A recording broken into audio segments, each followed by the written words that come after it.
Okay, so two videos together. So still hear me, right? Yeah, I hear you. I hear All right, you. they're putting us back live. We're being redirected. Take me to the app. Take me to the app immediately. Okay, close this.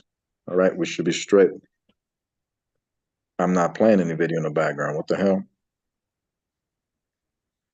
Yeah, this can't be played in the what?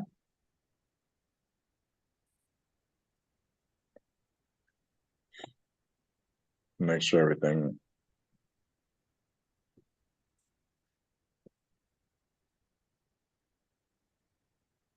Oh, yeah, you did join. Can y'all Yeah. hear me? Can y'all hear us? Can y'all hear me and AJ? Let me go to the live. This can't be. What is not? There's nothing being played in the background. What are you talking about, man? I see it on YouTube. I hear shit. You can hear us on Yeah. YouTube. Hell yeah, I can hear us and I can see the City of Impact talk show shit on the background. You can see the background picture because it's on mine. It's not showing anything. Yeah, you gotta wait a bit. Okay, well, I'm trying to open the live chat. I don't understand. Open the live chat. Yeah, Mark said he can hear us. I don't know what the fuck else King talking about. Okay, Wait, what's the new name is? I can't see no live chats. Damn, why I can't see the live chat though? Oh, this is old. This is old. This is not even. Okay, let me try to get the live feed. One moment, folks.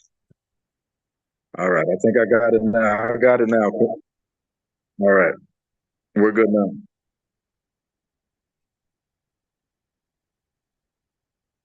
Okay, AJ, sorry for interrupting. Please be so kind. Continue that story. AJ Oh, was talking about that.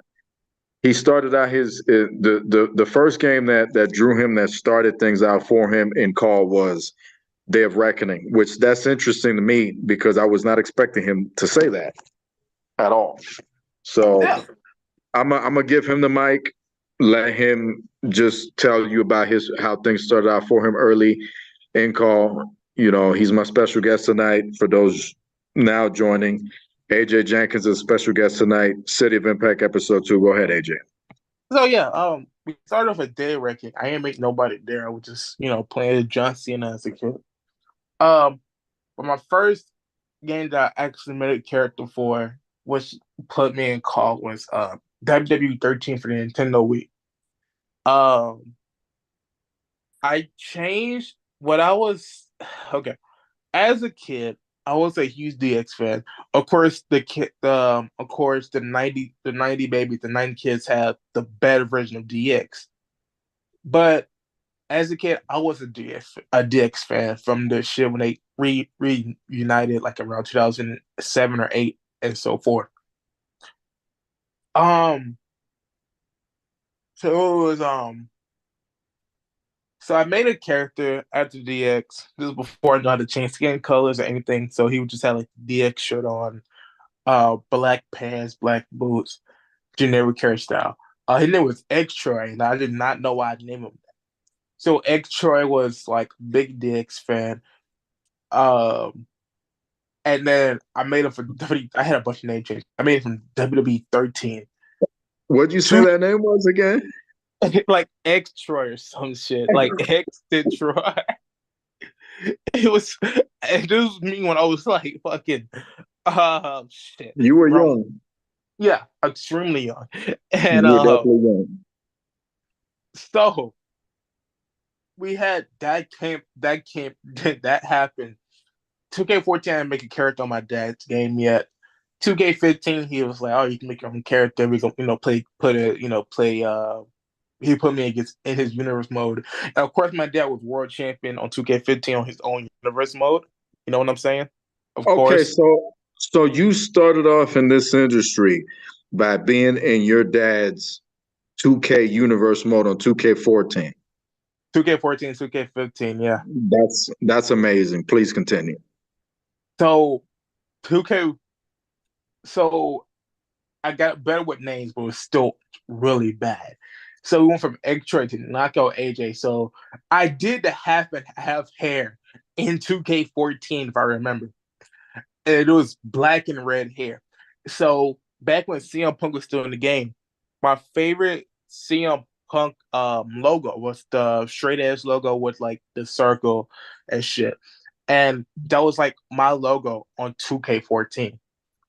2K15 I remade 2K15 I remade them my dad game, and then I had my own Xbox 360 and I remade them on that game and put them in universal mode.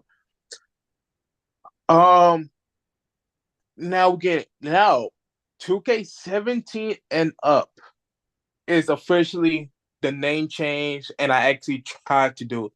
So 2K17 was the book. God damn. 2K17, that was 18. 2K17, I started a character named AJ Jenkynz for the first time. It was AJ Jenkynx, and I spelled it like that on purpose because my dad would spell Jenkynx. So it was like a retribution type thing, and character wise, whatever. And then I made him a 2K17 Bullet Club shirt. Everything went crazy. 2K18, I made my first live stream fed, which I deleted. Um, my first live stream fed. So this was like my first. This basically be my first and like start the call like uh live streamed. I made Hardcore Japan Wrestling. Oh god. And this was before I knew how to make logos and shit. So just like a basic. I searched up backyard wrestling images on Google, right? And it was just this guy just doing the fucking swanton off a fucking ladder through like a bed, through like a bed, and that was then I Yeah. put hardcore Japanese wrestling on that, and that was I live streamed that, and I put myself over as world champion. It was fun. It was fun. Um, so 2K and also 2K18 was the first when I first uploaded AJ to community creations. Actually, I knew what I was doing, and I joined a bunch of feds. Me and Colin we joined this one fed, and this fed I joined, he said Canada what Colin.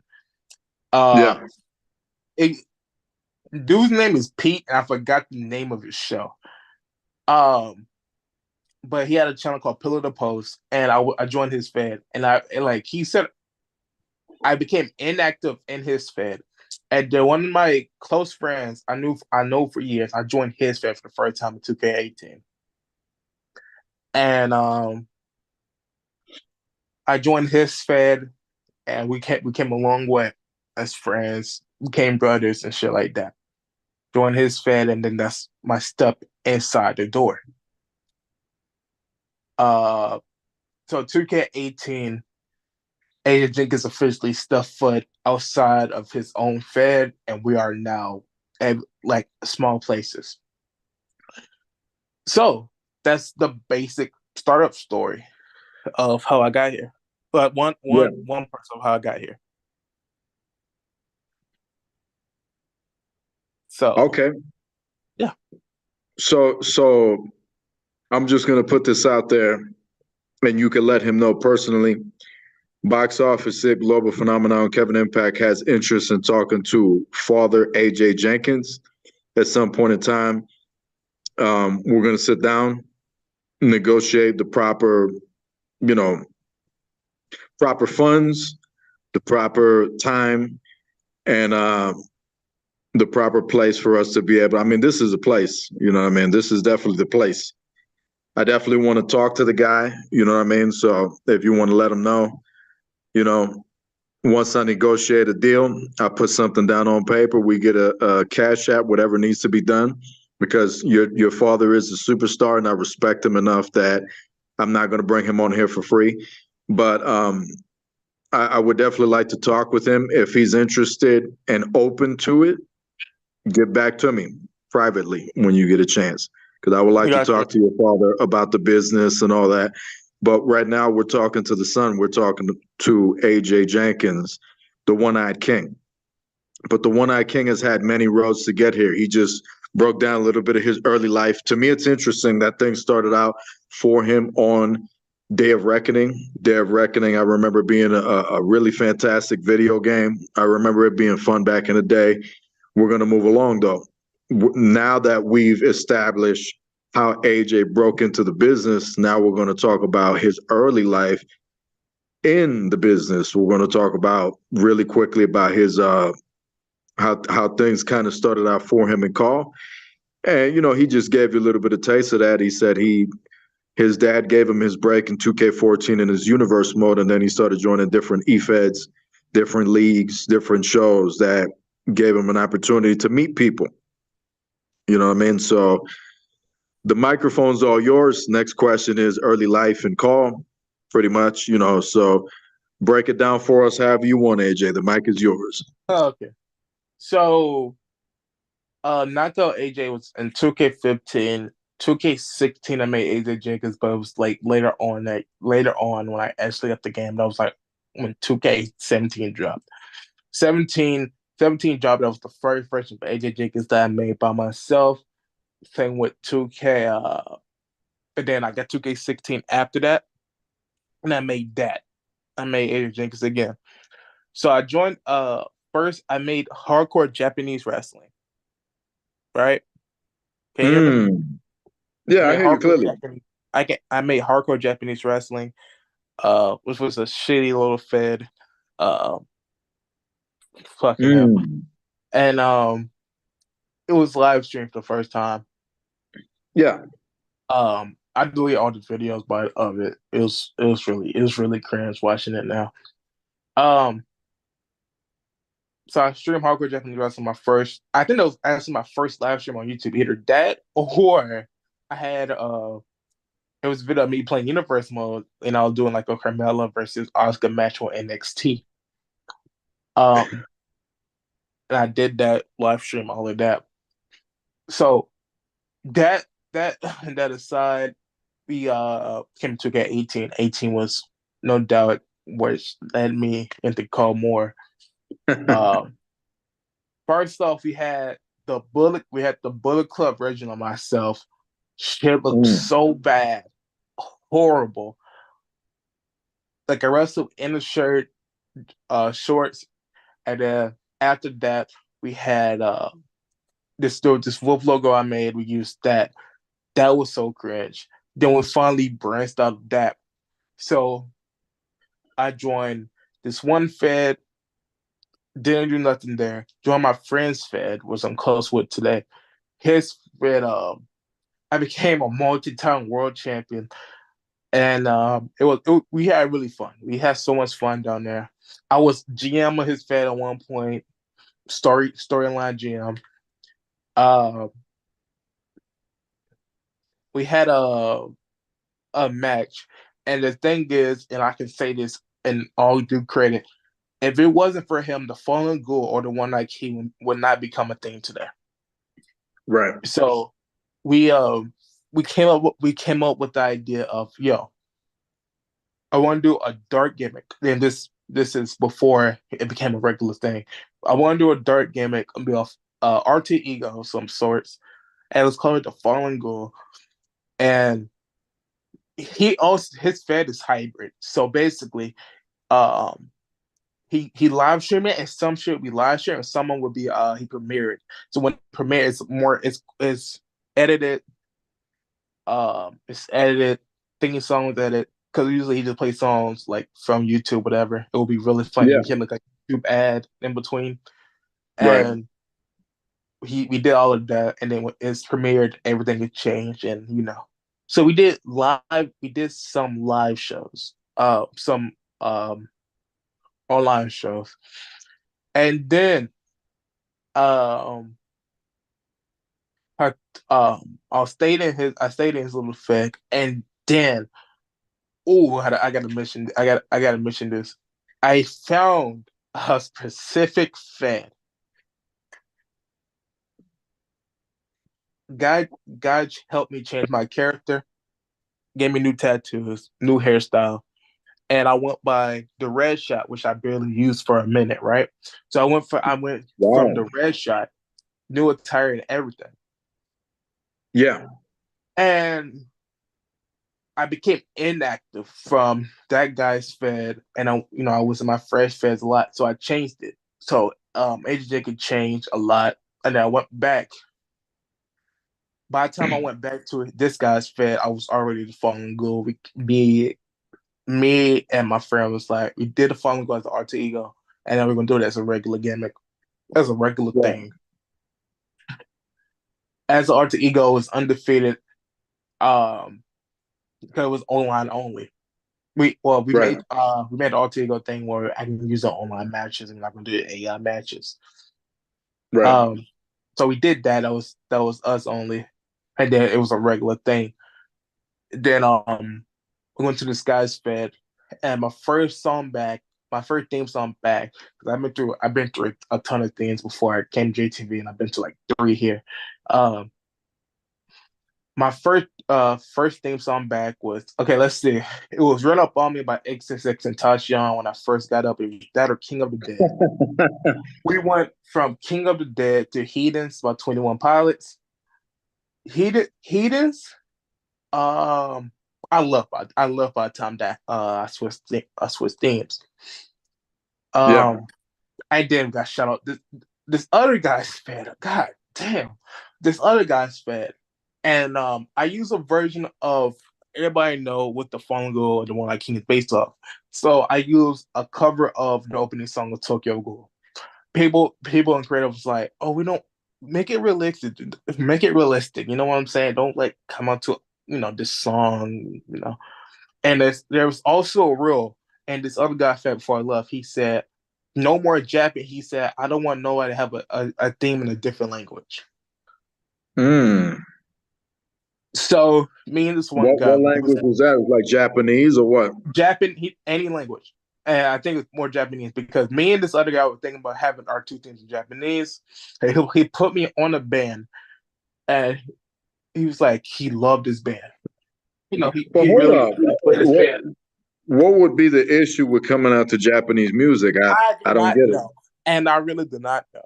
So Right. we didn't buy it. We was like, all right, that's fine. So then he told this other guy when he started his fifth first time.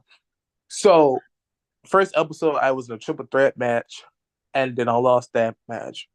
And then I came out to this one song that I didn't. I this song, and it's weird how I came out to it because it was one of the things where I was just looking for a song. I ain't had that many favorite bands. I had that many favorite rappers, and I was like, "What would match this gimmick?" And there was this one lady. She did a cover of "This Fire Burns," and she had her own band, and she made a song called "Sad, Sick, and Depraved," and I used that song for a minute, and I never listened to the full song ever. And I gave them that, and I used that for my time there until I joined a faction, and I used the song "Smell Like Teen Spirit," which was a drill remix, Yeah. and then for the first time ever, before I used it in JTV, I came out to the song "Devil in My Soul" by Faville, and me No question. me um a certain person helped me with that because Yeah. originally I had a match. I was gonna do it. My debut match was supposed to be against this one guy. We got so many blacklisted people. It was going to be against this one guy, and then I changed it and ended up facing Jaden Nixon instead. Which I Well, won the match. we're talking about the debut. I was going to get to that. Yeah. So Okay. All right. we, So let me cut you there since you got the story updated. Let's go into it. Obviously March 26, 2022, big debut, JTV 19. You come in and you're getting to work with Jada Nix. I just got the opportunity a day or two ago to watch the promo. It was just like you in the dark or some shit, which was hilarious. And then you just came out, I'm on commentary, breaking it down. You come out, you work Nix. Tell me about your experience about working with Jada Nix, and tell me about the match. Oh my god. Me and Jaden Nick hated each other in call. We cannot stand each other. I remember. Our characters, we was we was going crazy. Like I do not look at the Facebook page on the J219 Facebook page when it was really active. Me and this man hated each other. If you go to I deleted all my old posts. But if you go back to my old posts, we hated each other back then too. Yeah. We hated each other so fucking much. So the thing is, and I remember how this went down. Snow Showdown of 2021 or 2022. Everybody was going in character, and me and him talked to each other. And I said, you know what, JTV 19, my debut. I want you in a one-on-one match. Winner. Because the thing is, he wanted the submission title. I said, winner fits the submission champion. We did the match, and I tapped him out. And don't get me wrong. This match had so many ups and downs because we was thinking about it because I thought I messed up because it's my first time recording the match also, right? I thought I messed up recording with a glitch, and we finally able to got it. I defeat Jaden Nix.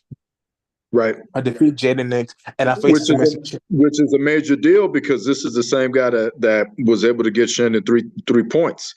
Yeah. You know what I mean? This is one of the guys that are on top, and this is somebody you was able to put down in your time in JTV. So that speaks volumes of your ability.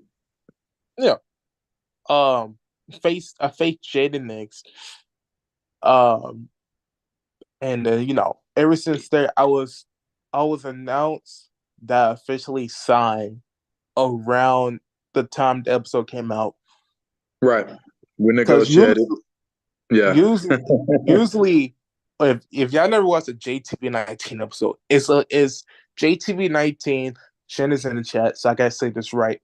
JTV 19 is a league. Specifically, it's a league where it's inside the pro wrestling circuit, but it's a whole different level of the pro wrestling circuit, more as a more just wrestling show. Not just let's talk, no segments, just a majority wrestling show. Anything can happen. People can defend titles from other places, and it happens a lot.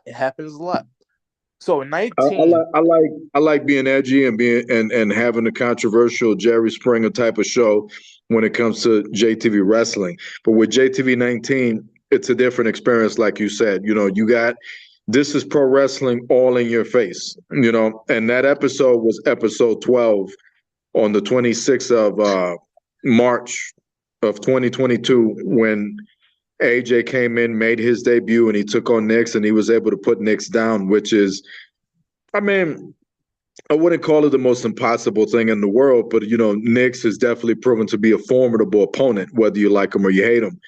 And on that date specifically, you was able to debut and really have, let's just say, a good day at work. Let's put it that way. Yeah. We everything happens, and then but on JTV 19 specifically, we usually people who is not signed to JTV would be it would say call pro wrestler, it would say call pro wrestler, call pro superstar, whatever. So then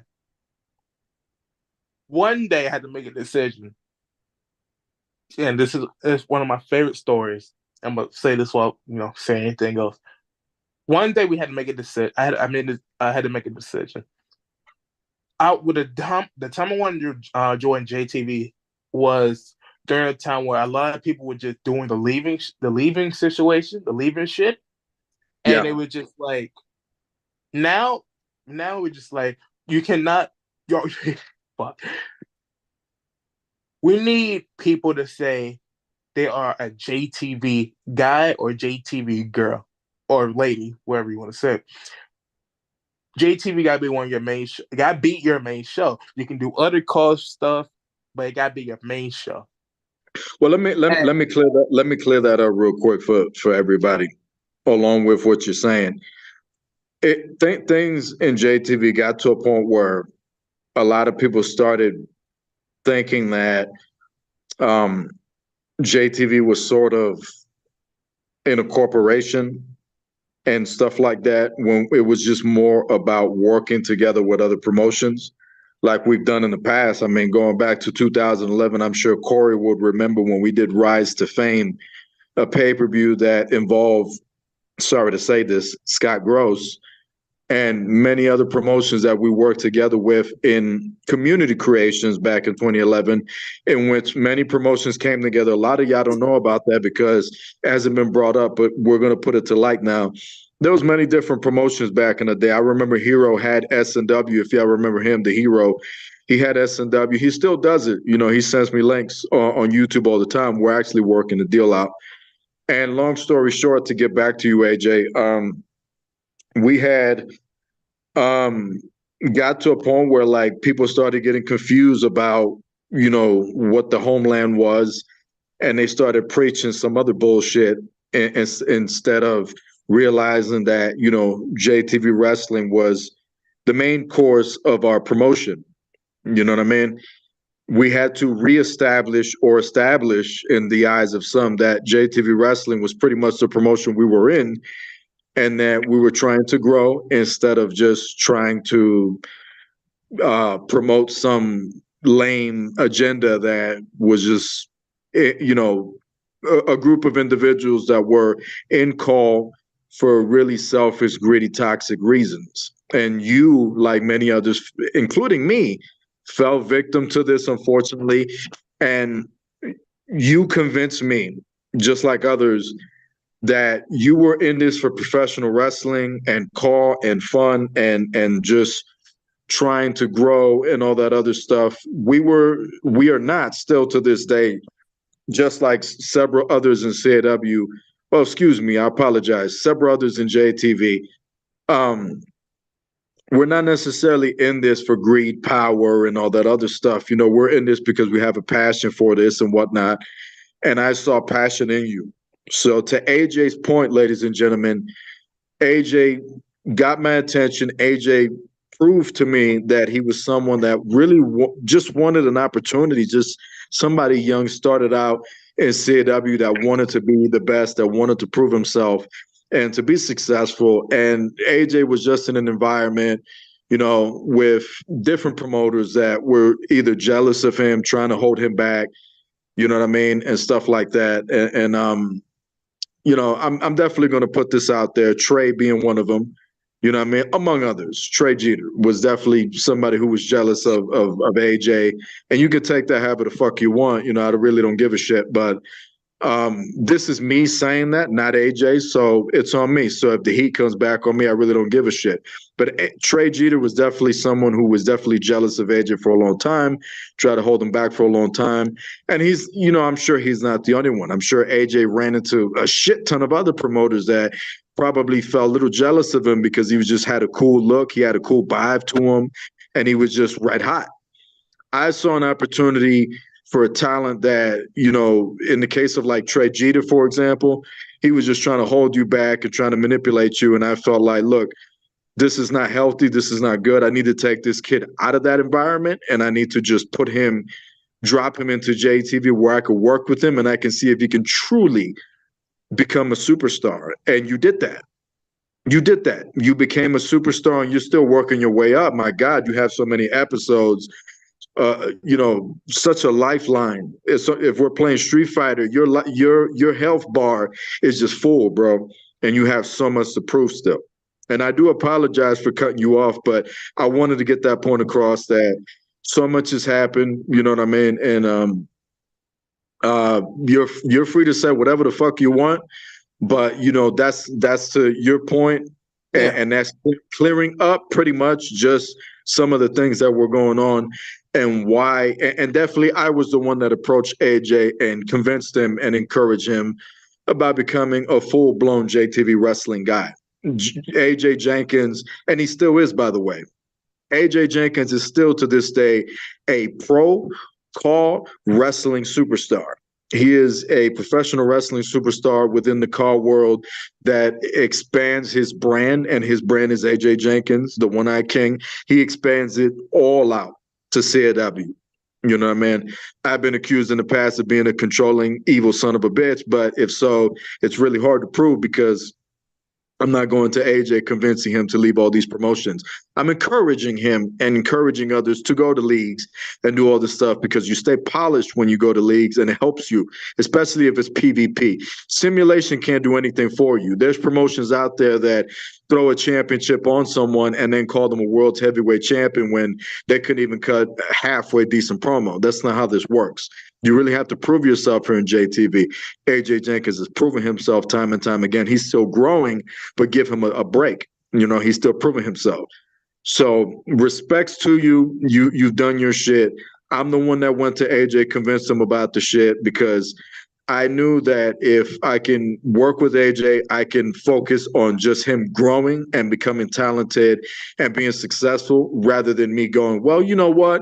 I don't like the way AJ dresses. I don't like the fact that AJ's kind of cool. I don't like the fact that I think AJ might be better than me. I think I'll hold him back just to where I want. There's no holding back in JTV. It doesn't matter who you are. Me and Jay the Knicks, we're talking about him. Me and him had beef, and I'm pushing him to the moon. I'm pushing Jay the Knicks so far up that he's past the galaxy at this point. But we're talking about AJ Jenkynz. I'm going to pass the mic back to him before we go into episode 13 of JTV 19, because I want to talk to you about that. So here's the microphone. Say what you want to say. So yeah, episode 12 beat Knicks. But then let's see, next gen drop. I think 13 drop before next gen. We're going into it. Yes, submission championship already in your second match. You was in a main event. And that was April 23rd of 22. And you did it twice, by the way. The second one wasn't a main event, but you got to have two bangers with the beloved Keith Ocean. You got to have two submission championship matches with him. And I feel like it propelled your career. But the first one was episode 19, episode 13 of JTV 19. And then the second time you met him was at JTV Rage in the Cage. Your experiences with Keith Ocean, your opinion on him, and these matches. Keith Ocean's a piece of shit. Keith Ocean himself is a piece of shit. Fuck him and the Ocean Mafia. But Keith Ocean, no doubt, one of my favorite. I think he's like number one, number two of my favorite opponent. Well, hold on, because I'm not gonna ask no lame ass shit. So. Why do you say that? Oh, I say he's a piece of shit. You ever seen this man? I mean, technically, you been in the ring with him? And he's a fucking asshole. Yeah, I'm with you. Yeah. Like, who does God think he is, right? Like, but Keith Ocean was no doubt a submission champion that I really enjoyed, and faced him twice. Faced him plenty of time training, but faced Keith Ocean on TV twice on live on YouTube, and it was a crazy experience. I lost both times, but it was fine. Still learning. First time I faced Keith Ocean, it was the 19-man event. Over the best match on. Okay, in my opinion, I even told me Keith Ocean had the best match. The best on the card was no doubt the co-main event. That match was really stupid. I felt like Rage in the Cage was a mind of his own. It took on a mind of his own, especially with Maverick and Kendon. But the work that you and Keith Ocean put down on that pay-per-view, amazing. Amazing. It was an absolute banger. And if you remember, we talked about it, that was a main event caliber match right there. Yeah. And then on episode 13 of JTV 19 Shundon Show, you had your first crack because at Rage in the Cage was the second crack at the submission championship. The first crack was episode 13 of 19, and you main evented that show, AJ. Yeah, That maybe been in my was first 19 show. just in your second match in JTV, just to show how talented you were. You main evented in your second match in JTV. So the skill and ability and the talent that you brought to the table was unparalleled. Oh And yeah. I'm sure there were others who recognized your talent, and I'm sure there were others who didn't recognize your talent. But obviously, if we put you in the main event, by the time you got to your second match, I obviously recognize the talent that you had, and I think creative recognized the talent that you have here in JTB. And I could tell you straight up, I don't regret that decision. I don't. Yeah, we me and Ocean just decided to be like, you know what? We just want to fight each other, and then I won the match. I won the match against Knicks. No more contenders at this point. So now I'm the number one contender for the submission title. We just fought him on 19, lost, and then I think oh god, my opinion, my worst match in JTV because it was Keith Ocean retained I think 13 with the last JTV 19 show in a while. And we moved on to one of the biggest JTV 19 shows was a pay-per-view. JTV Ragnarok. And I faced Troy Jackson for the first time in Lord, and that it was hard. It was tough. It was tough. Faced Troy Jackson. He won, and I was like, it was fine. You know, felt down about it, but it was fine. And then we went on to the first pay per view of 2K22, and it was Rage in the Cage, and I faced Keith Ocean, like I think basically in the co-main or something like that. Um, and that time, I think we was really trying to fuck each other up, and it was the best part about the match because um for the shit that we went through. Because think about it, this man tried to run, and then you have to catch a person as fast as Keith Ocean with that big ass bushy hair of his. You know what I'm saying? So we had fun with that. Um, and then next gen, my favorite next gen, uh, next gen debut against Mason Steele. Fucking Mason Steele is good, but he need work. So much work. It's coming from me. It's coming from me. So I don't mean to disrespectfully, unless you got one person, which is I'm gonna say his name in a minute. Uh, Mason Steele need work. You know what I'm saying? Beat him my debut. Then I think was the next episode I faced fucking Matt Dagger in a television championship match, and Dagger tried to kill my. I faced Matt Dagger, and we came a long way. Came a long way. Uh, let's see, Mason Steele, Matt Dagger, a triple threat match for like me, Holloway, and Franchise, and I beat Johnny Franchise. I beat both. I eliminated both actually, which is it was a really good match to do. First really good hardcore match type thing to watch. You said Johnny Franchise? Yeah, Johnny Franchise, triple threat. Okay, hold on. Let me stop you there real quick because we're working through that. Um, we'll get back to that, but I wanna go in order of my questions here. Oh And god. since we picked up on the viewers, make sure y'all smash that like button. Um, After you had the debut match with Knicks, episode 12, after you had the match with um Keith Ocean in episode 13 of 19, and eventually would go on to Rage in the Cage at a later date. You also had Shendon also produced uh, JTV 19 pay per view, which was very successful. JTV Ragnarok, you got an opportunity to work with Troy Jackson. That was August 13th of 22. Just briefly go into detail about your experience working with Troy Jackson, your opinion on him. Okay, so far, my worst match in JTV ever. In my opinion, that was my worst match. Fucking, like, listen, right? When you like meet when you meet and then you get so excited over matches, you be like, oh shit, I get to work with this person for the first time. And then you see how they play, and you're just like, next thing you know, like once the bell rings, and then like he would just start fucking me up the whole match. And it was just like, okay. And then like getting offense end was kind of rare. But the thing is, I felt shitty when the match aired, but it was just like, wait a minute, I'm not the only one who got squashed by this guy. I was like, all right, fuck it.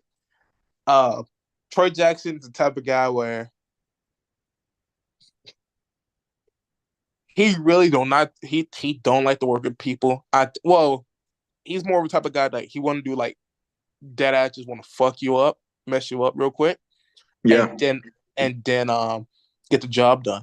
But there's some people who put him like actually put him in his place, beat him. Shouldn't have did it. In fact, shouldn't have beat him on his debut on next year. Yeah. A couple of people beat Troy Jackson. I being Troy Gorilla. Jackson on TV, but that's besides the point. You know, his Yeah. shit, he he just stick to the same stuff. You know what I mean? You got to switch it up sometimes, and that's. I know Marcus cited some frustration with him, and there's been different people. I mean, it's not just me, it's not just Shen, it's not just Marcus. I'm sure you're one of them. Mark is another one. There's been different people who cited frustration with him because it's just like he kind of just dwells on some of the same techniques. And in this business, you have to switch it up. I mean, even me once in a while in the end of my career, I was still trying to pull shit that you wouldn't expect me to do. Just to go ooh and ah. And Troy is just someone who just sticks to the same slamming, ramming, kicking, stomping, punching, and just either beating you or losing kind of thing.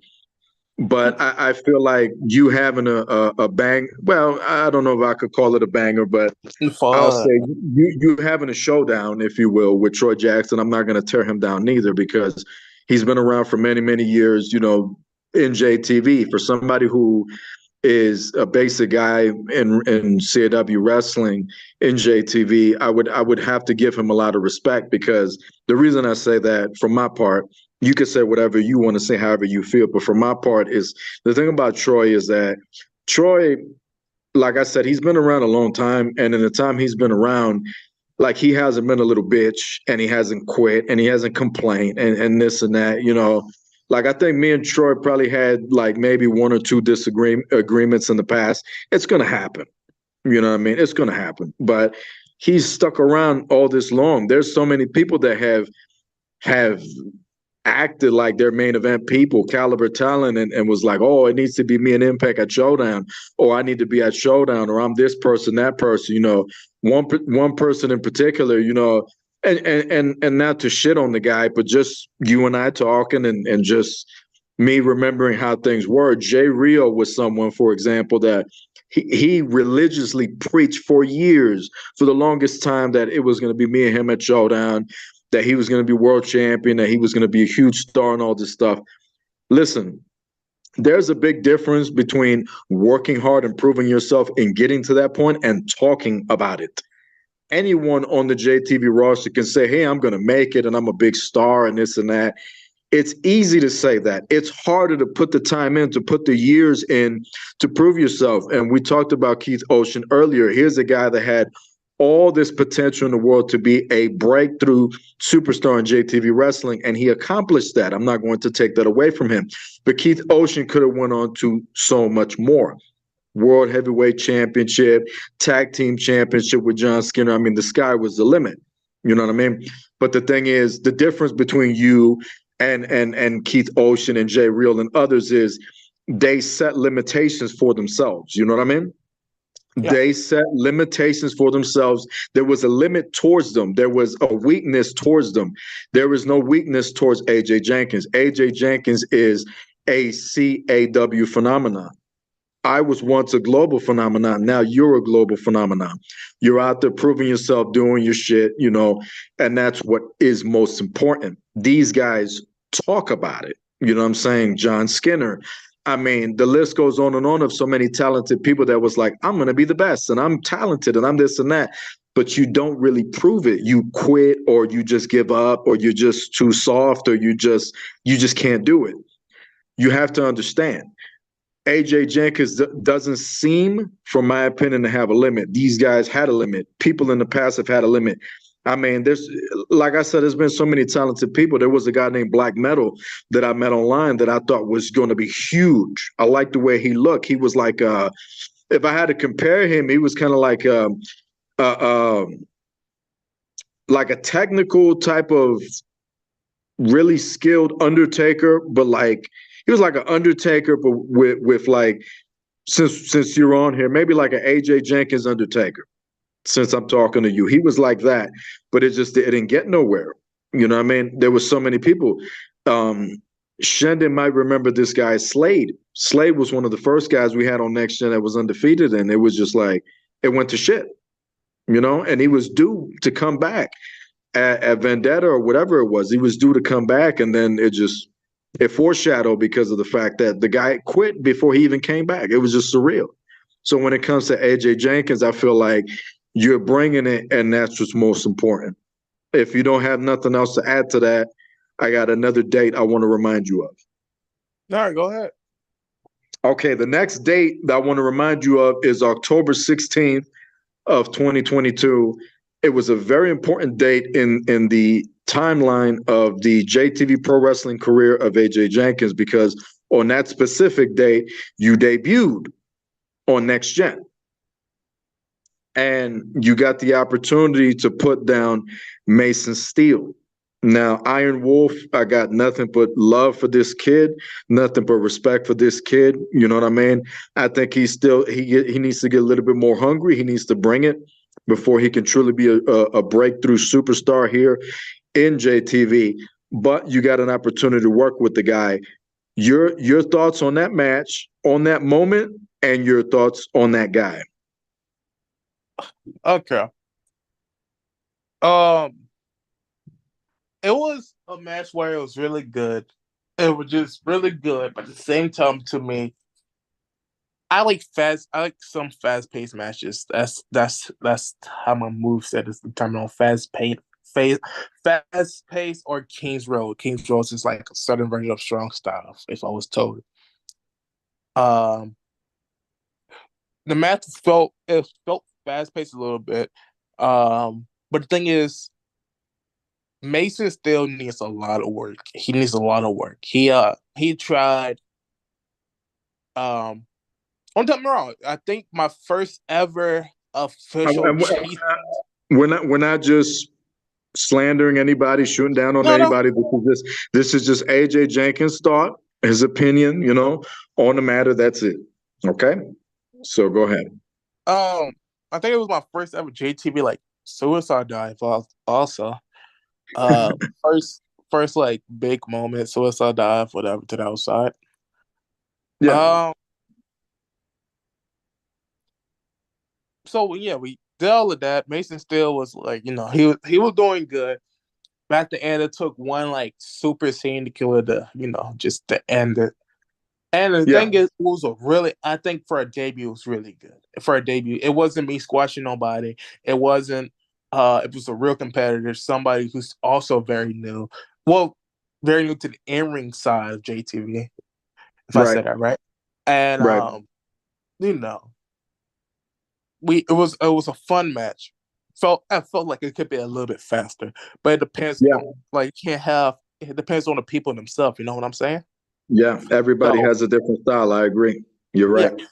So we just had fun with that match, and for a debut, I understand, and I really, it's a special match to me. I mean, when you get in a business and you're in a new promotion, you're trying to make an impact. I mean, it isn't a matter of squashing somebody. It's just more like, look, I'm going to defeat everybody that's in my path to get to where I'm trying to get to. You know what I mean? This has nothing to do with anything personal against Mason Steel or Iron Wolf or whatnot. This is more about I'm trying to get to the top of this industry, and that's one guy that's in my way. I'm knocking him down like a set of dominoes. So I can completely understand all that. You know, let me throw you into another date. This was another huge match and um, another main event that you was involved in, and you're not going to be too fun talking about this particular event, wrestling match and wrestling show, but we're going to go into it. I thought I wasn't going to ask you about it. I thought I was going to skip past it, but let's talk about it because I feel like it was a huge asset to your accolades as far as your JTV Pro Wrestling career. And this is the reason why I wait a while before I interview somebody so that we have more to talk about, if that makes sense. Yeah. So when it came to this particular date, it's going to ring a bell to you because it was a nightmare to you, but it was also a good extra little point on your resume, which was Halloween night of 2023 when you were embroiled in a triple threat C division championship match with the all-star kid Corey Flash and the world heavyweight champion to this point still, Shendon. So I'm going to give you the mic. I'm going to let you say whatever you would like to say about that match and those two individuals. Fill me in. I hated that. I hated that match a lot. I really did. I hated I that. believe you. I believe Uh, you. it was so much going on. The two people I was working with is fantastic, amazing. It was just the match itself felt so bad. It was an ultimate triple threat dream match. It just was so bad. Like not hard. Like it was to the point where we tried everything, but like nothing, and you'd be like, oh, Shin hit someone with a spear. Okay, that's fine. And then what the fuck? How the fuck Shannon hit me and Corey with the spear at the same time? It was some shit like that. You Yeah. know what I'm saying? Like Yeah. it was like that. Got the weapons involved and shit like that. It was fun for a Z Division title. It was fun. But I feel like that match was like the worst of my career. And then the ending I on that mean, match. you had a hard time in that match. You know, the arena had some complications on the rope there and whatnot, and I was frustrated too, with the match. I had to edit the match and I had to edit a few of those matches. I'm not going to go too far into that because we're zoomed in on you, but which is interesting. I said Zoom, we're on Zoom. But I felt like there was frustrations on that match from you, from me, from Shedden, from Corey, and things didn't exactly align the way we all wanted to.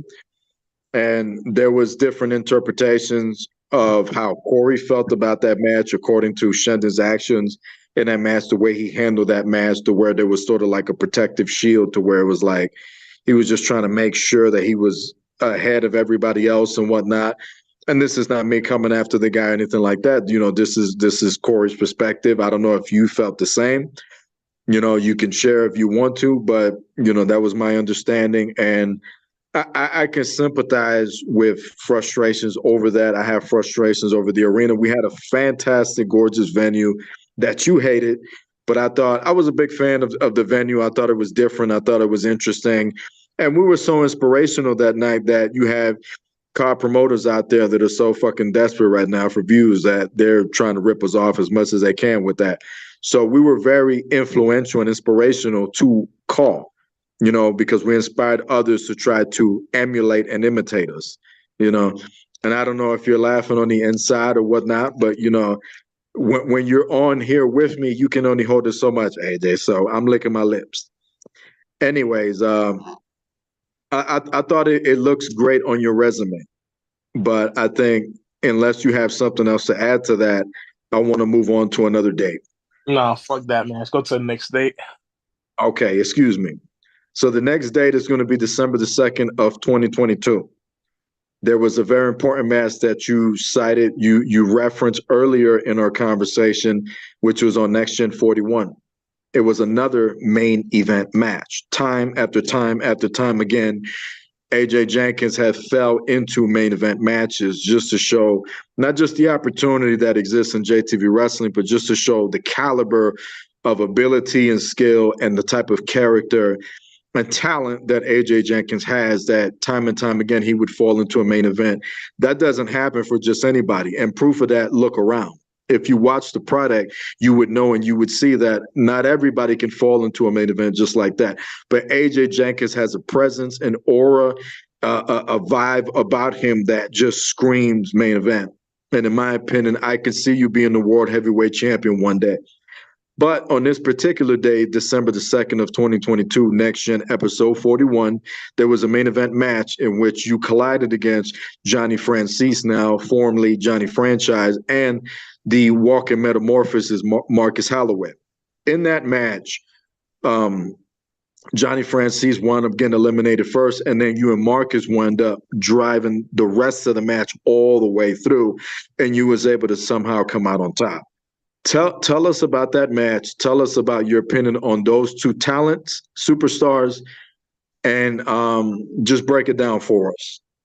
Okay, Johnny Francis. I didn't know his name got changed. Johnny Francis was he's good, and he's good. Okay, my honest opinion on him, he could be better. Johnny Francis is just he could be better, but Yeah. he had me concerned that day. He had me concerned that day. Why is that? What was your concern? He had me concerned that day. He looked like he was finna, just He didn't you know, want it. he Was he looked holding like back. no, he looked like he was just gonna. He was on the No, middle rope, no, and no. and this man was just talking. I'm telling him let all the pain go away. And Mm-mm. he looked like it was his last resort, to be honest. Mm-mm. But This is my last resort. Marcus Holloway, Marcus Holloway, fucking love that guy. Um, Marcus Holloway ain't no person to fucking push around, especially dealing with his type of insanity. Like mine's on a different level, but his is to the point where there's no coming back. The thing is, There's and parallels though. I see yeah, it. There's parallels. the thing is, like he's able to do this, and he's able to keep his insanity while also being like, you know, amazing, and Nick's like brother. You know what I'm saying? Yeah. Like he have loyalty to it in a way. He have loyalty to it. Like he may know he may be crazy, but he have loyalty to it. And It's the whole Incredible Hulk thing where it's like you wouldn't like when I'm angry, but at the same time he recognizes who he wants to hurt and who he should not hurt. And I think that answers to his brotherhood, to the three-way deadlock, and Jada Nix versus your situation, which your insanity just you wouldn't be able to have too much control over it. like if that's why I'm we don't I just don't go full insane because if I do, nobody's like actually safe from that one part because it's different. Marcus, like, is one of my favorites. Marcus is like somebody I can wrestle all the time. If I can have a match against him, I can wrestle this man every time I could. Like one of my favorite opponents ever. And the Right. match, Marcus had to do so much. I had to tap him out, Keith Ocean style. Um, you know, and also it was like the last nation before Mania. You know I had to win that one. No, not Yeah. Mania. Wrong show. Showdown. Yeah. Showdown. Last That's last our nation mania. before That's our Showdown. Super Bowl right there. Yeah. Yeah, So I get it. World Series. last last next gen before Showdown. Yeah, it was. I had to show out, especially you have like think about it. The song when the song hits, people know it. People know it's time for whatever I'm doing, and it can be Right. a good thing. Majority of the times, it's a good thing. I don't think it's been a bad thing. Right. So yeah, we try to change the game. We changed the game with that match. One of my that was a good little triple threat, a three-way dance. Fuck it, a three-way dance match. One of my favorite three-way dance matches I had. So Okay. yeah. All right, let me throw you to another date and a different opponent. Christmas Snow Showdown 2022. You got an opportunity to come up in the pre-show, and you got to work Colin Klein. He had a ridiculous, I think it was like a Peter Pan outfit, It but was like an elf, yeah. like an elf, And despite the fact that he looked ridiculous for that battle, I personally am not going to deny the skill and ability that Colin has. I'm not going to do that at all. I think that Colin has the potential to be a world champion, but the thing about him is that he limits himself a little bit. You know what I mean? But that particular night, you got to work with him and you got to do your thing against him. Break down what you remember about the match and give me your opinion, your thoughts on Colin Klein. It was Christmas Day. You get to work Christmas Day with like a friend. A weird one is that, this is let's see, I'm gonna say this nicely. This is Colin Klein before the Jocelyn Havoc version of Colin Klein. That's two different people. Two That's different eras, if you ask me. Yes. Yeah, two different freaking people. Colin Klein was just going crazy, like kicking heads off of bodies. Sure, he was funny, but he was kicking heads off of bodies. I'm talking about he was just going, and he was amazing. Me and Colin had a good match of the pre-show. I may have invented the pre-show, and we had a good match. It was like two matches. We had a good match, and I really enjoyed working with Colin. Okay. I want to work with him some more. If Okay. I got you, brother. I got you. I'm gonna need him to retain that title, though. We need him just to retain. You have interest in taking the belt off of him, the hardcore title. Oh, I want to take a belt off of everybody. Fucking that. I'll take it off Sophia too if I have to. You know what I'm saying? There you go. That's the right mindset. So yeah, Colin's amazing to work with, and can't wait. Can't wait to face him again. Title or not. Yeah, he's good now. Well, shouldn't say he's good now, but he just distracted a lot. Yeah, he gets distracted, but he has motivation. It was almost like the whole Umaga Armando Estrada thing. But the thing is, you have to make yourself a weapon without your backup. You can't rely on anybody else to back you, to give you that motivation. You have to have the beast mode within yourself, and you have to be able to have a switch to where you turn it on and turn it off. And he needs to just be beast mode 24/7. If he does that, I think he can be much more successful in this industry. But at the same time, I mean, when you talk about the last submission champion before Keith Ocean brought it back, when you talk about the last middleweight JTV champion, which that title doesn't even exist anymore, when you talk about the hardcore champion, I think Colin has had his fair and share of success in JTV. Yeah. He's done very well, so I won't take that away from him, but you can't hold yourself back over a relationship. Let's just shoot. Let's just be honest. I think that Jocelyn Havoc and him are a fantastic couple.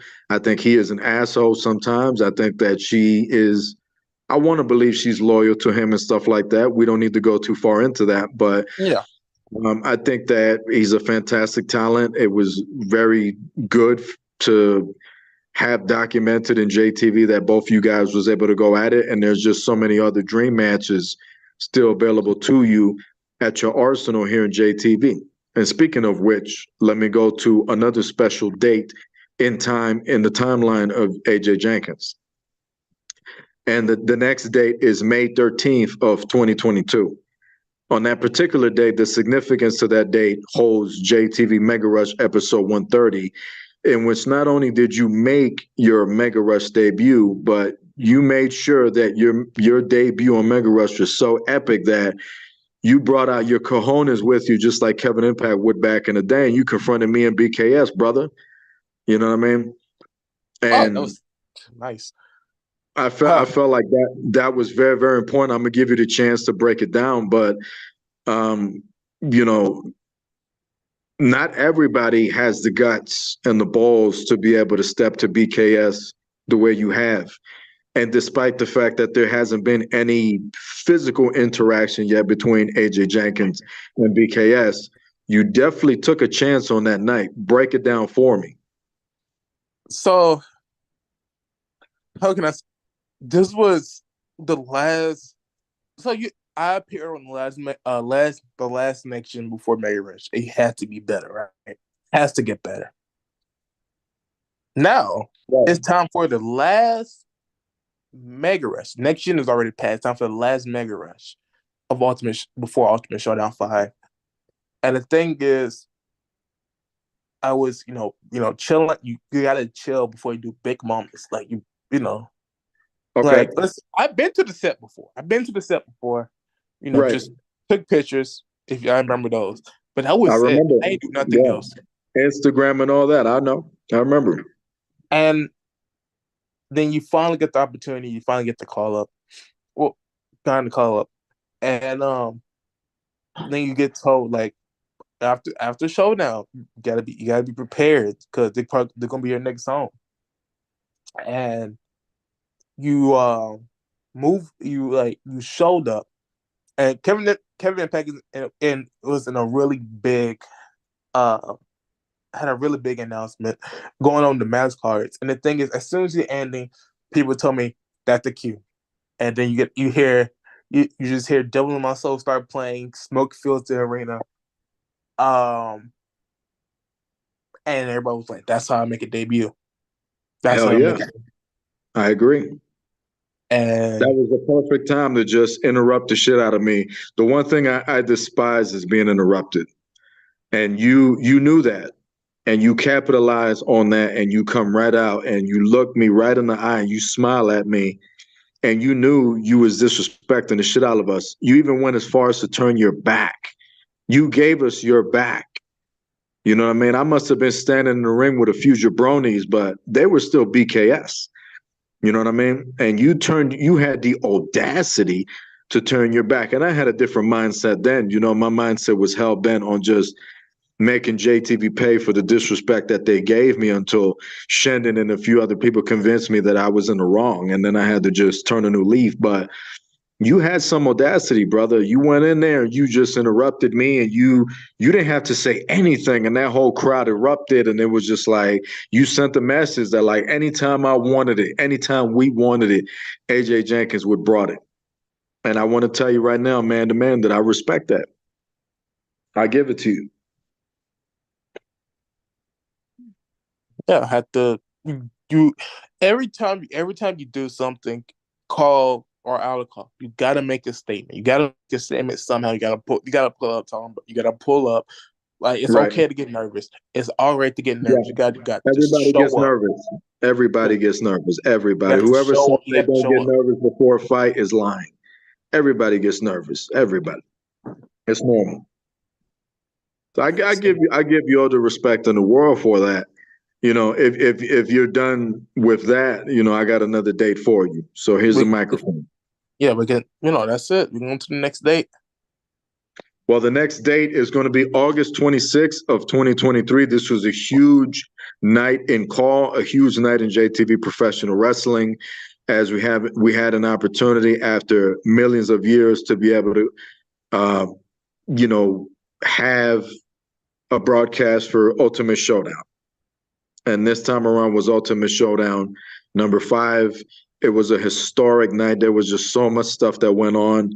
And I was so proud of the event. I was so happy. I was enjoying it. I was happy that you guys was enjoying it. JTV had been out for a while. You know, we have had a set match, a planned match for JTV Championship. It was the JTV World's Television Championship at the time. And Matt Dagger was a champion, you know, and Matt Dagger decided that he just couldn't cut the mustard, decided to take his ball and go home. and he no-showed to the event, which I didn't appreciate, and it was just really childish and a bunch of other stuff I don't really need to go into. Me, I reached out to the guy recently, just talked to the guy a little bit, but that's besides the point. It's been a while. But at the same time, it was just not appropriate, not professional. And I look at it like this in JTV wrestling, when one person doesn't show, when one person doesn't attend, when one person doesn't do their part and they get knocked off that ladder, it's just an opportunity for somebody else to step up. In call professional wrestling, there are promoters who would freak out, panic, and just do whatever they can to get their result. They just have a different outlet of their understanding of how this thing works.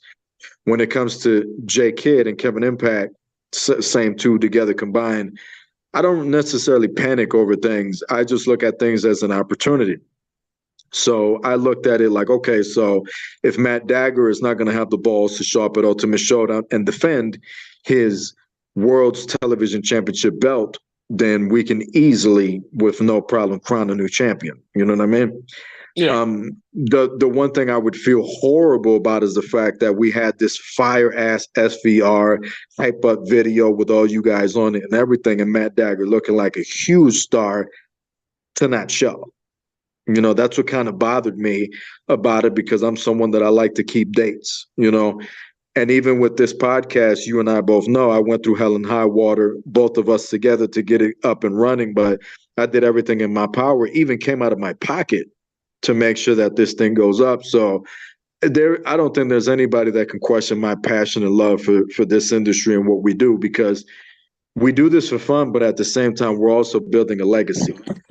This is much more for me about legacy than it is about power, control, and stuff like that. You know what I mean? So that was a very important match, I felt, in your career, and I'm gonna let you break it down. But I thought it was important because one less guy, the Matt Dagger Invitational, became a 4-man World's Television Championship match, which saw yourself, Mark Bennett, the wild card VIP, and Johnny Francis in this match. You know what I mean? Towards the end, everybody else got eliminated, and you and Mark took us home. Take me through the match a little bit, and on your thoughts on you gave me your thoughts on Johnny Franchise, but give me your thoughts on Mark Bennett, VIP, and on the match, and break it down for me. Okay. VIP, chocolate chip cookie. Mark Bennett. Mark is something. And it's a good way and it's a bad way. Mark, one good technical wrestler. Good. I say good, but not the best. I see not the best. I say good. Not the best, but a good technical wrestler. TV the TV champion of the world. Absolutely fine. That's nice. Right. VIP is somebody who went from becoming world champion, world champion, future Hall of Famer, and he's the reason why my puppy would never eat chocolate chip cookies.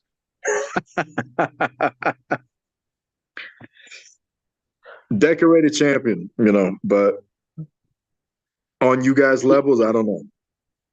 I don't know about that. So this match started off pretty fast. I think me or Francis or me or Mark went outside, or me VIP went outside and start messing each other up. So then we thought of something. It was like, So I think Francis was the first eliminated, so we just got him out again. And then it was VIP, and then me and Mark was like, "Who's the world champion in this match?" We just beat VIP. Get the former world champion. Get the former world champion out. He got more experience, in my opinion. And eliminate the world champion of the world, a former world champion of the world, not a former world champion of the world, and got rid of him. So that was me and Mark.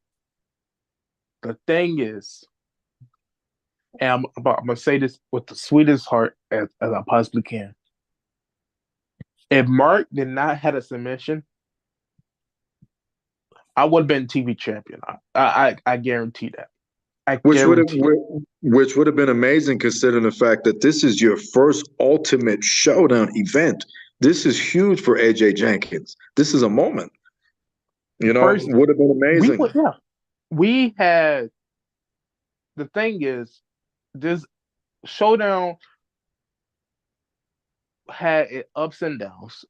This showdown Yeah, had its ups and downs because it took longer to come out, which was fine. There was nobody that was impatient, and that's why I yeah, really like people here. Nobody was like really impatient. Everybody was happy. People called off work the day it happened. Like I everybody remember. was chilling. Yeah. Everybody was chilling. We all called people called off work when the day it happened. I had to make sure I had no plans that day. Shit, I remember. you mean Corey?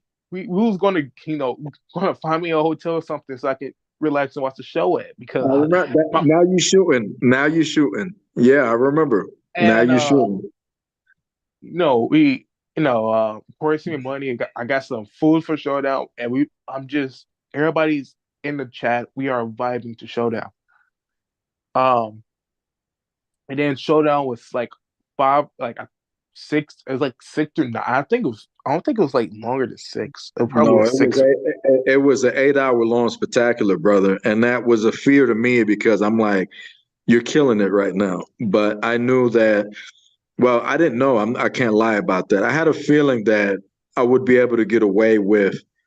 I think it was like an 8 hour spectacular. I think it was 8 hours. I think it was Showdown. I'm confusing myself with the ECW show and certain other stuff, but I think Showdown was 8 hours. It was 8 hours. Okay.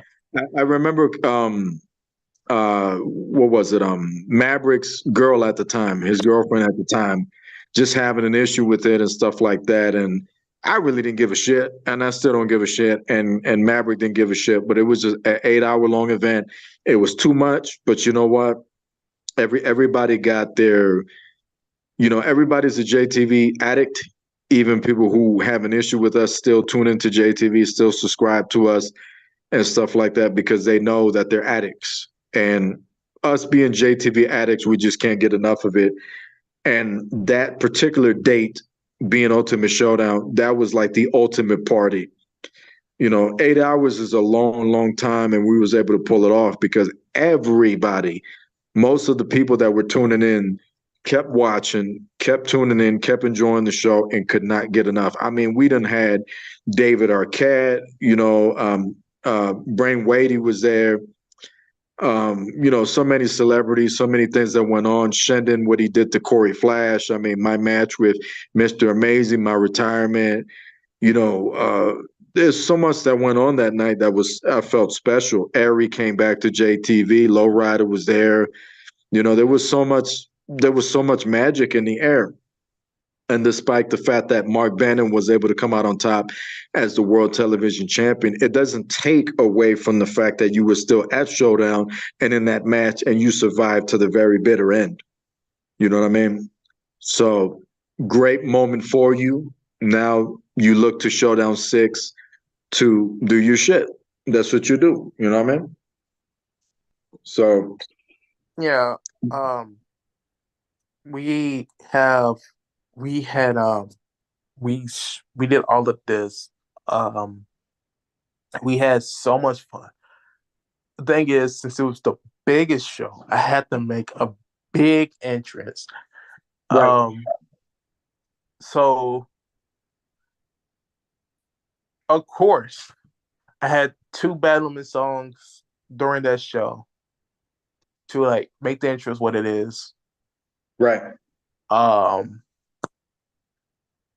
we had to get some clips, and then the entrance itself was dedicated to a Japanese style of wrestling and dedicated to Shinsuke. Yeah.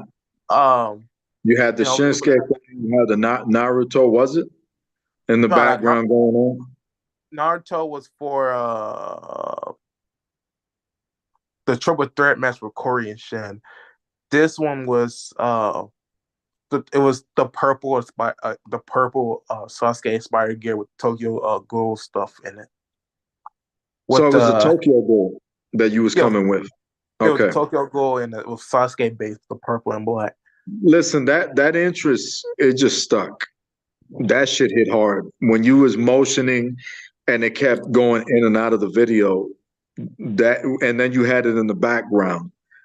And now that you remind me, it was a Tokyo Ghoul because I remember the eye. I remember when he had the eye, we were showing the image. And I just remember thinking to myself, this thing is fucking amazing. This was just a huge spectacle. And in 2K24, I'm definitely looking forward to Showdown 6. That was a Yes, huge spectacle. That and intro was just amazing. And if you notice, a lot of people was going with you that night. we changed the world.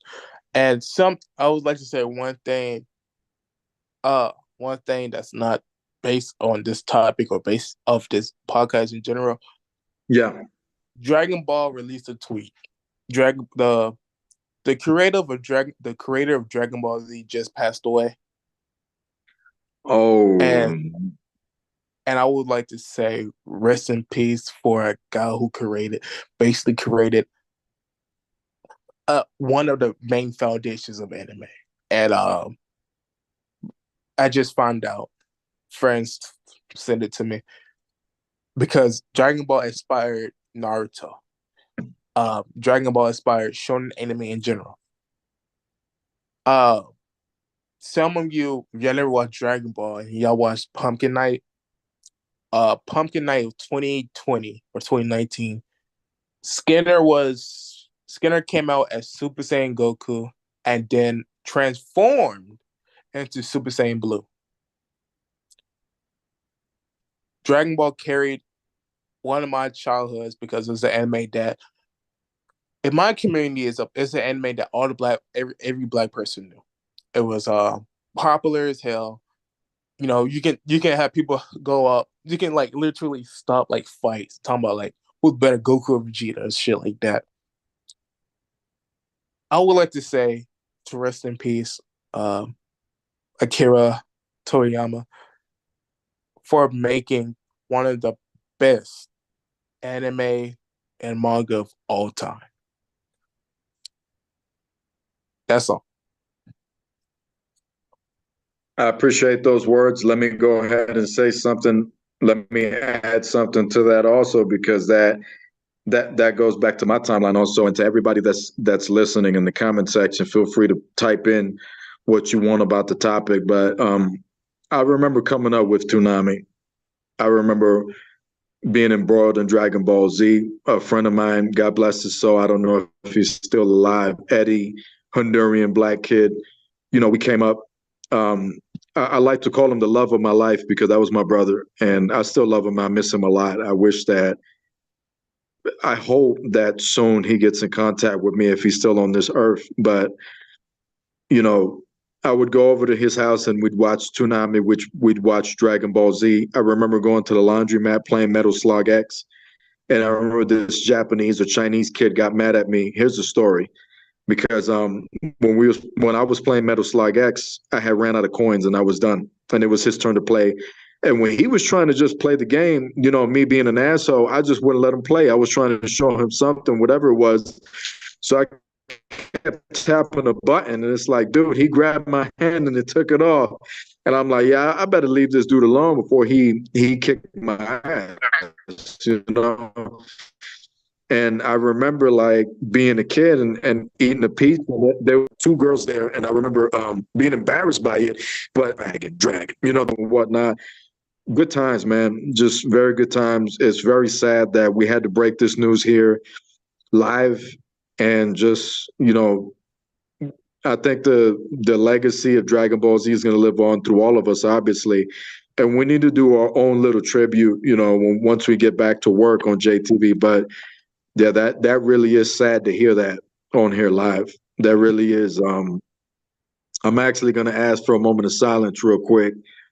I'm going to ask for a moment of silence just to pay tribute to the Dragon Ball Z creator and to the legacy of Dragon Ball Z. I'm just going to give it a moment of silence.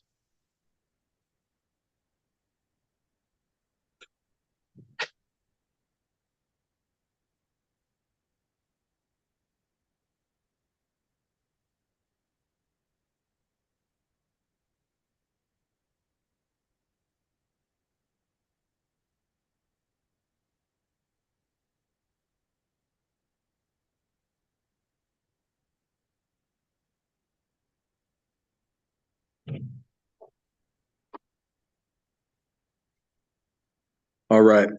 Um, Thank you for letting us know we're lagging, Marcus. Um, we're going to try to continue the broadcast. Um, the next thing I want to discuss, just a quick little in and out, is you had an opportunity, not an opportunity. I mean, it's an opportunity, but at the same time, it's well earned. You wound up in a TV spot to the chemical warfare commercial.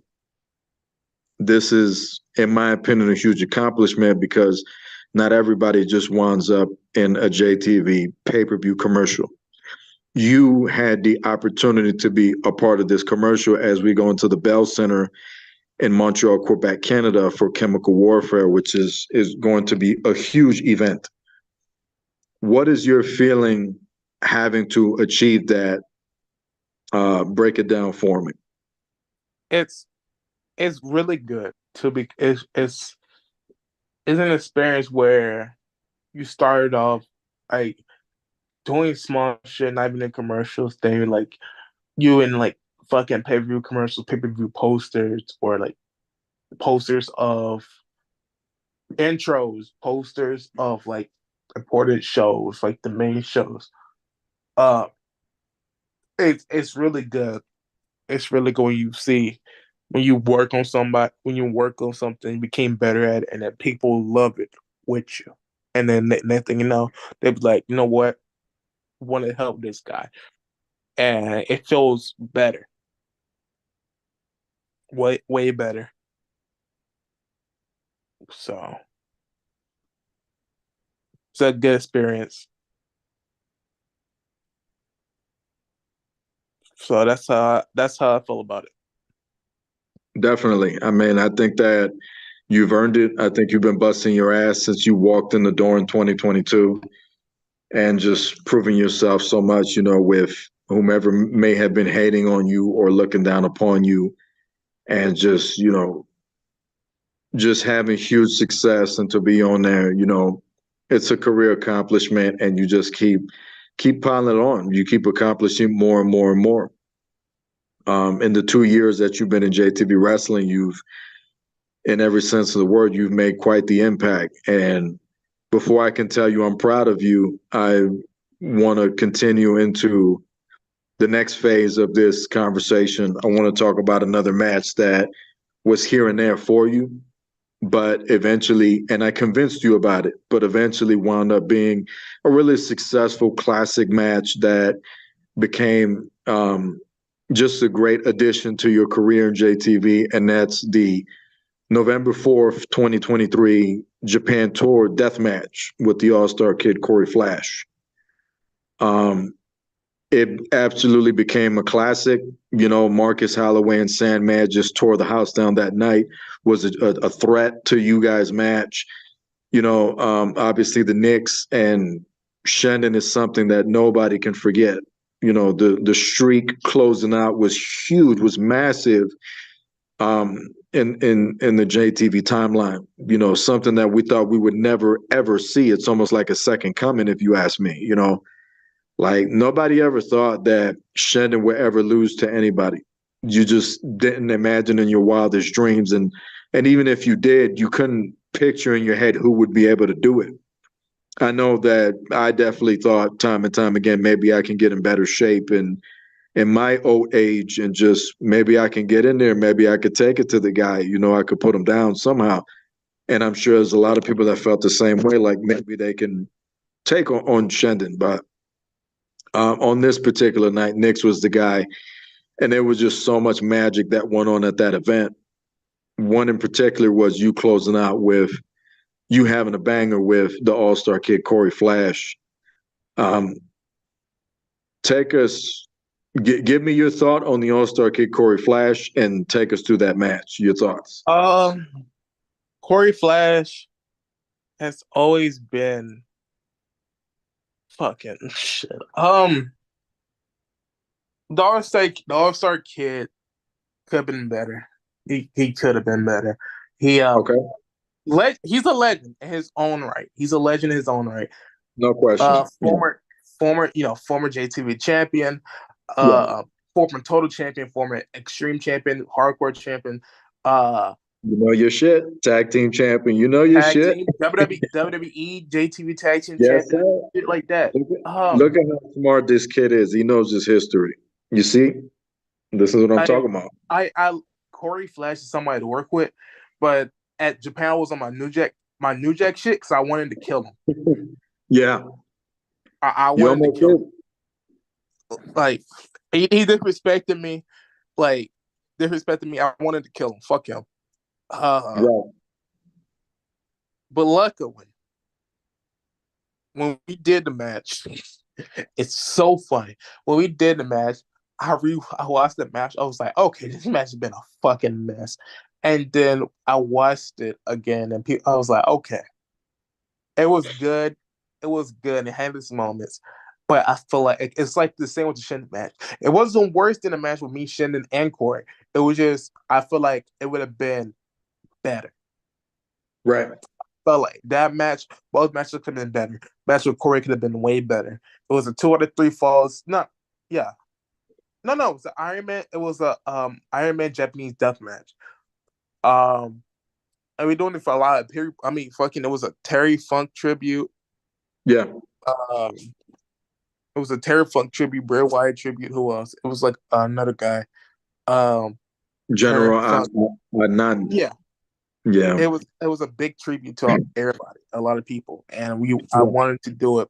And then but in reality, like Corey Flash, I wanted to kill that nigga. So Hmm.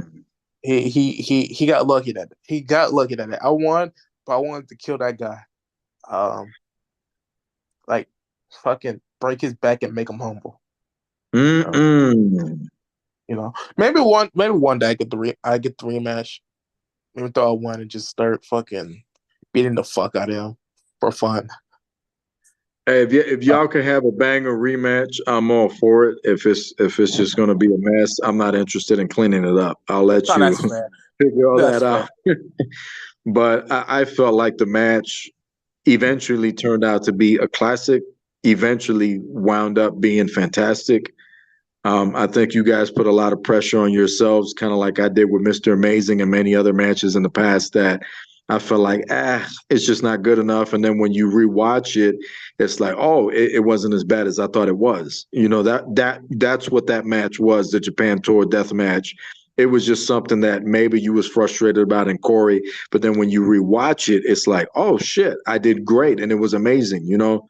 So in my opinion, November 4th, 2023 is going to stand as, a true classic between the All-Star Kid and at the time the Tokyo Ghoul, AJ Jenkins, at the Japan Tour. And I'm looking forward to this year's Japan Tour in 2K24, assuming that, this generation is not going to be uh, full of updates and broken necessities, no pun intended.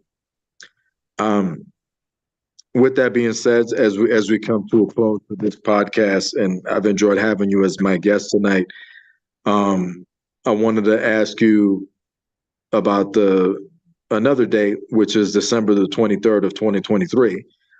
And for those who remember that weekend very well, that was the JTV Holiday 3-day show weekend, which was absolutely fantastic and amazing. AJ Jenkins, he had different scheduling issues and stuff going on, and unfortunately, he couldn't be a part of the ECW show, which I'm sure he beats himself up over that every day and the Hall of Fame. But at the same time, he was still able to join us for the episode 131 of Mega Rush. And on this particular date of this Mega Rush, Gorilla Cruz had not been well. His health was not well, and he had to step away from JTV for a while. And I was unfortunately forced to vacate the 5-star championship title. And I had to declare a new champion that night. So I booked a match between yourself, AJ Jenkins, and fellow BKS member Axel, the outsider. And I felt like it was a decent match. I'll let you break it down.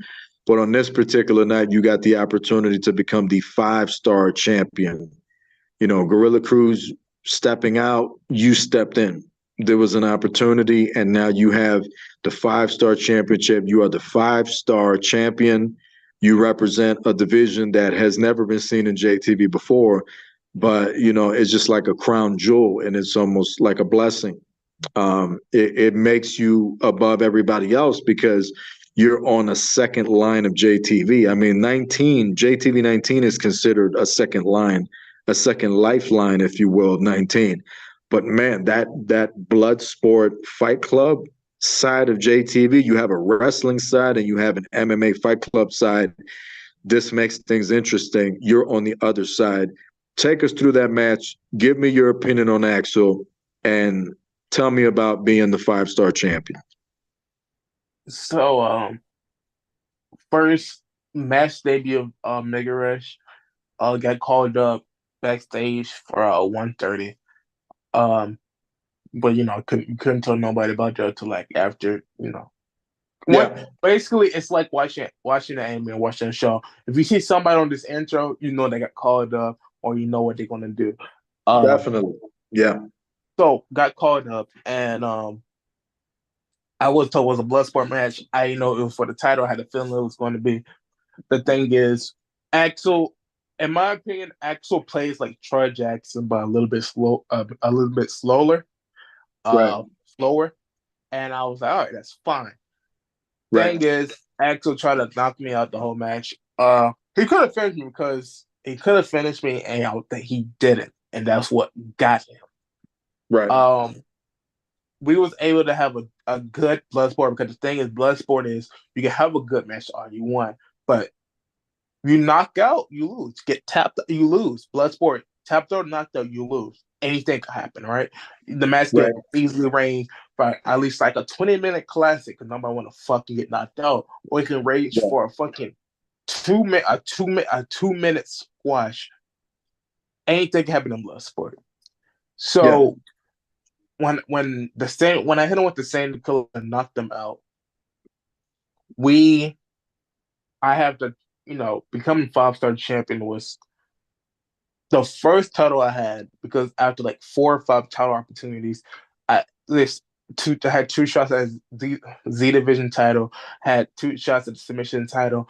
Um, it was my first shot at something different. I had 2 shots at the world title, world television title. Let me say that, and it's my first shot at something different. I actually won. Um, and it was also the day where I said, "Fuck, fuck the fallen ghoul shit. We're gonna do the One Eye King." right, Um, and we changed everything. So the people who really enjoyed Devil in My Soul, that's gone. The people, and the thing is, with this One Eye King and the 5-star championship, I feel like now I can bring something different, something way different, theme song and all. Something so good and so bad. Um, we can want to change. I want to change the way this is. And then for people who saw the first 24 time I pulled up, I'm not gonna be no joking. I'm not gonna be no joke this game. Like I'm dead ass is gonna be trying to knock the. I'm dead ass gonna be trying to knock you out, tap you or pin you. Like let's see. For the people who's thinking like the first finisher is staying the same. The Sandy Killer is staying. The Take Me First super kick is gone. You're not that old, but since you like a guy who grew up around the like 90s, 80s bit, you know the band Duran Duran, right? Come again? Do you know the band Duran Duran Not or familiar Duran? with them. Okay, Bad Omens. If y'all know me, Bad Omens is one of my favorite band now. Yeah, Got a tattoo on me and everything in game and real life, whatever. Bad Omens made a cover of the song "Come Undone." okay, And I listened to the song and I listened and I listened. I was like, this song is it's amazing. And then you look at the turn come undone, and I was like, I was like, yeah, this is really nice. So we changed my secondary finisher. If since Mark want to go ahead and tap me out, and if I gotta face Mark again, I'm getting my revenge this time. You know what I'm saying? So you're saying that this all really spawned for you at Showdown 5? This response from show all the way from showdown Yeah. to now. When you become Okay. second place in almost everything, second Yeah. or third place, and you finally win, you at your breaking point. It was this been building up for like months, like months. This started Yeah. like a little bit of this started in 2022, but you can make it diet down, or you get so better, and then that thing 23 supposed to be my best year, and it starts slowly dying down. You become second place in almost everything. You lose all your almost all your most important matches, and you just start dying down. And you're Well, just I like, mean, where to can be you? fair, to that, I mean, you also pay your dues. You know what I mean? You get into business, you can't always expect to win all of your matches. You know, you work hard, and you know, Keith Ocean was one guy who kept being driven into the mat night in and night out on 19 and all that other stuff. And eventually he started turning it around and became a huge success before he decided to off himself. No pun intended. You know, so I feel like I understand what you're saying, but it's just like at the same time, you pay your dues in the business and you go through a few bad nights before you have better nights and you're on top. So I feel like maybe things sometimes didn't work out for you, but you can't deny the success that you've had. You've had good moments as well. You know, the triple threat match at Next Gen. I mean, putting down Marcus and Johnny Francis was a huge moment for your career. Beating Knicks at JTV 19, you know, episode 12, huge moment for your career. You know what I mean? Debut on Next Gen on October the 16th, putting down Mason Steele, huge moment for your career. Yeah, you had a few losses, but I mean, starting in the business, that's how it goes. You have to prove yourself. You have to bust your ass. You have to be driven into the mat a few times before you can go, I'm tired. I'm tired of losing. I'm not losing ever again. And you turn it around and then you start having the result that you want. You know what I mean? You're gonna win some and you're gonna lose some. Don't lose And I've all. said that to Shendon and a lot of people.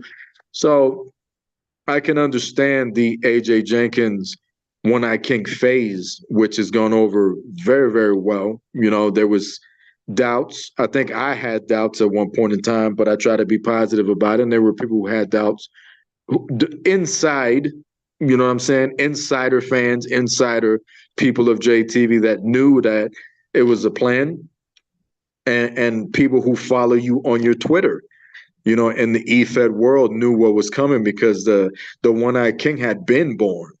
You know, it wasn't just born at Mega Rush 131. You know, the One Eye King been born in the world. It's just that it hadn't phased in to JTV wrestling just yet until that episode, you know? And from my perspective, I don't know how you feel about it. I don't know how everybody else feels about it. But from my perspective, I think it's gone very, very well. It's gone over very, very good. The One Eye King. So I think that you just pay your dues. You know what I mean? You bust your ass. I had to go through it when I was young. You know, whether it was WrestleMania 2000 or whatever I was going through, N64, PS1, whatever. I paid my dues. You know, and eventually I got to a point where I convinced people that I was some sort of a legend and I was some sort of a commodity, and that I made believers out of non-believers. I helped people understand that I was Kevin Impact, box office hit, global phenomenon, this and that. And you came along and convinced people that you went from being the Tokyo Ghoul in respects to the show, you know, the Tokyo Ghoul of JTV Wrestling and Call Pro Wrestling, not of the anime world. And you went on to introduce this side of you that it was almost like a metamorphosis with Marcus that transitioned into the One-Eyed King that has gone very, very well. Again, once again, I think it's been very successful and it's done very well. So I don't know how much you've beaten yourself up over it, kid, but you've done fantastic. You know, you're going to win some and you're going to lose some. That's just the name of the game. It's going to happen. You know, even in the end of my career, I had my fair share. I lost a lot of matches too, and I'm okay with that because I gave back to the industry. I gave back to the business. You know what I mean? I've always wanted an iconic showdown match with Mr. Amazing, and I got it. I'm happy that I'm able to say that me and Mr. Amazing got to go at it at Showdown 5, a match that should have happened years ago. A long time ago that match should have happened. You know, not that swamp ass, trash ass Ultimate Showdown 4 main event. You know, like the match that me and Mr. Amazing had was a main event match. And even though it was not the main event match, it was a main event match. And when you went out against Mark and all those other guys, you competed like it was a main event. And that's what matters. You need to pay you need to continue pay your dues. You bust your ass in this business, you bust your ass in this promotion, which is JTV Wrestling. You're going to be just fine because you have the skill and ability to do it. And the more you continue to upgrade yourself and update yourself, you're going to be just fine. I think you're going to have a successful 2K24. We're about to talk about that momentarily. Unless you have something else to add to your match with Axel and yourself from Mega Rush. I also want to publicly congratulate you for becoming the JTV 5-star champion of the world. How does it feel to have the belt? You know, it's a belt where it's First every time, belt. first My first JTV belt. championship in Yeah. JTV. You went on Twitter. I saw your shit. You was like you was hoping to accomplish championship gold in CAW and all this other stuff for those that follow you, and it happened. You know what I mean? You was able to win a championship in CAW. You earned it. And like you said, Axel didn't bring it that night. Axel was holding back. He was playing it safe, and then you knocked his ass right out. It's all that happened. You know what I mean? And another thing that kind of went under the radar of this podcast, you broke his streak, AJ. You broke his undefeated streak that night on Mega Rush. Nobody else had been able to put this man down. He had been in there with Dan Rapture and a number of other people. He had a few matches, but you gave him his first loss in JTV Wrestling.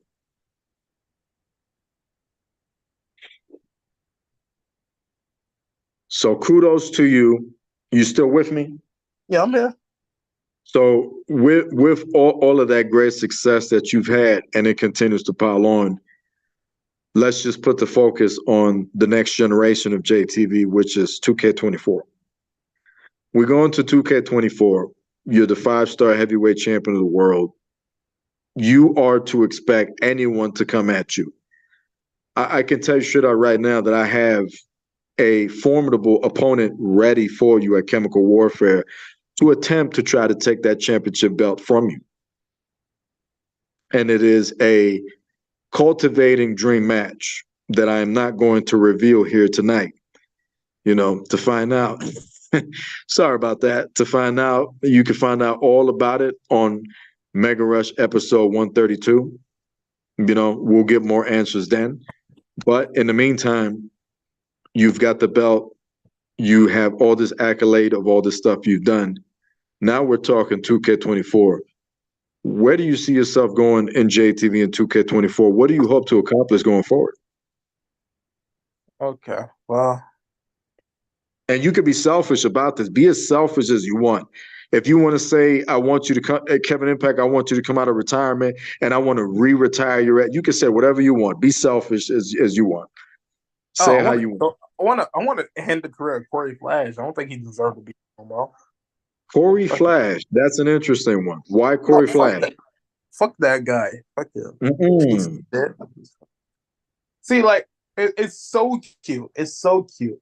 Him and Shannon been making now, been trying to do the same shit multiple times.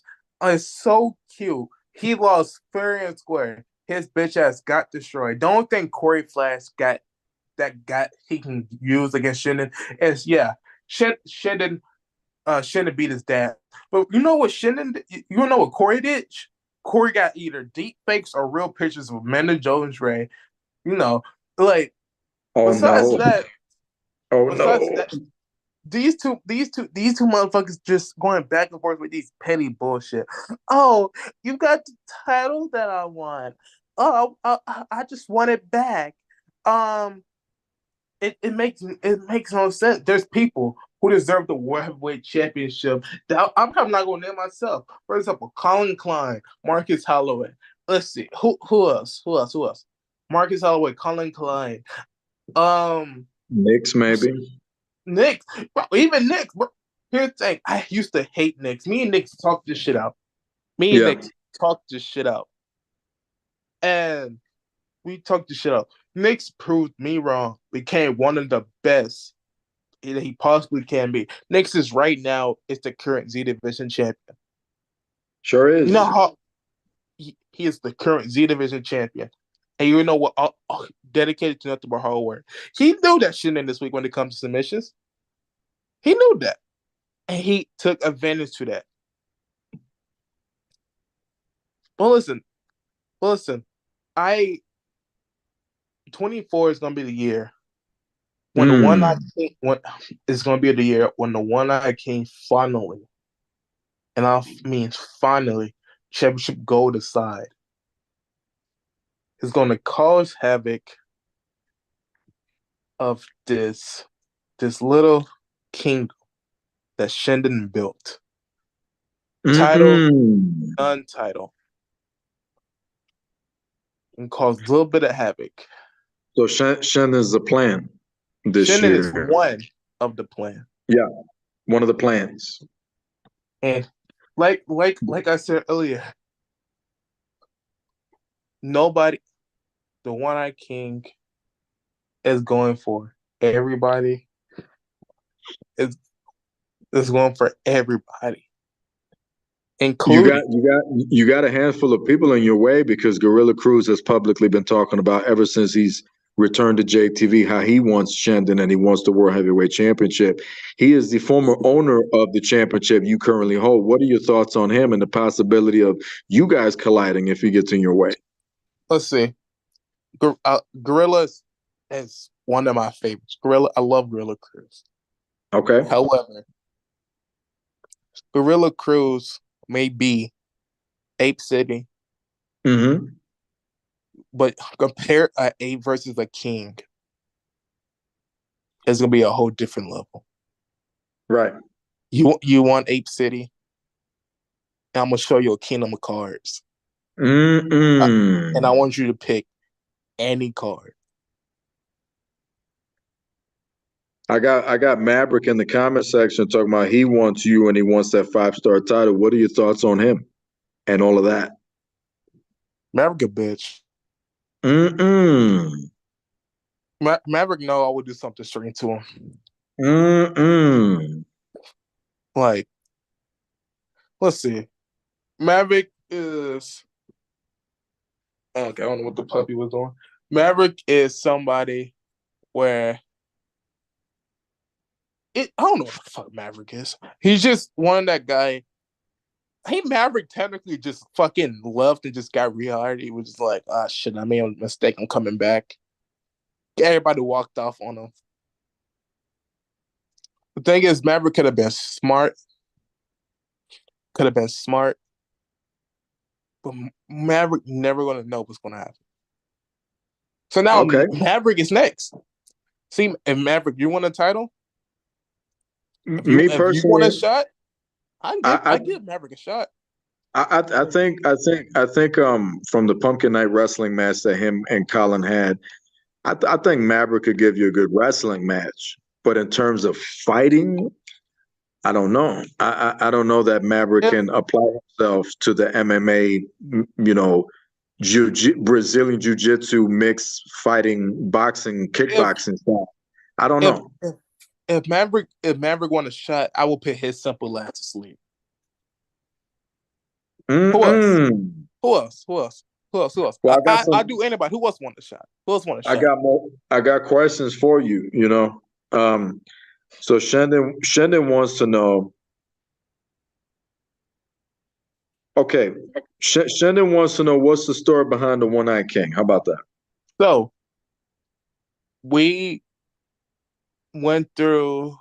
Um, I went through a phase. It was Still are. dark. It was a dark way. It was a dark version of something you could never imagine. Was it When you Scott Gross in a song or what? nah when you meditate and then you go to a dark phase and you remember everything that happened in your life. We came up. Me and the inner ghoul inside me basically just talked it out for the first time in a while. So Everything let's just be realistic about this because I love interpreting JTV here. So to be fair, would it be fair to say this is me like a interview, a broadcaster?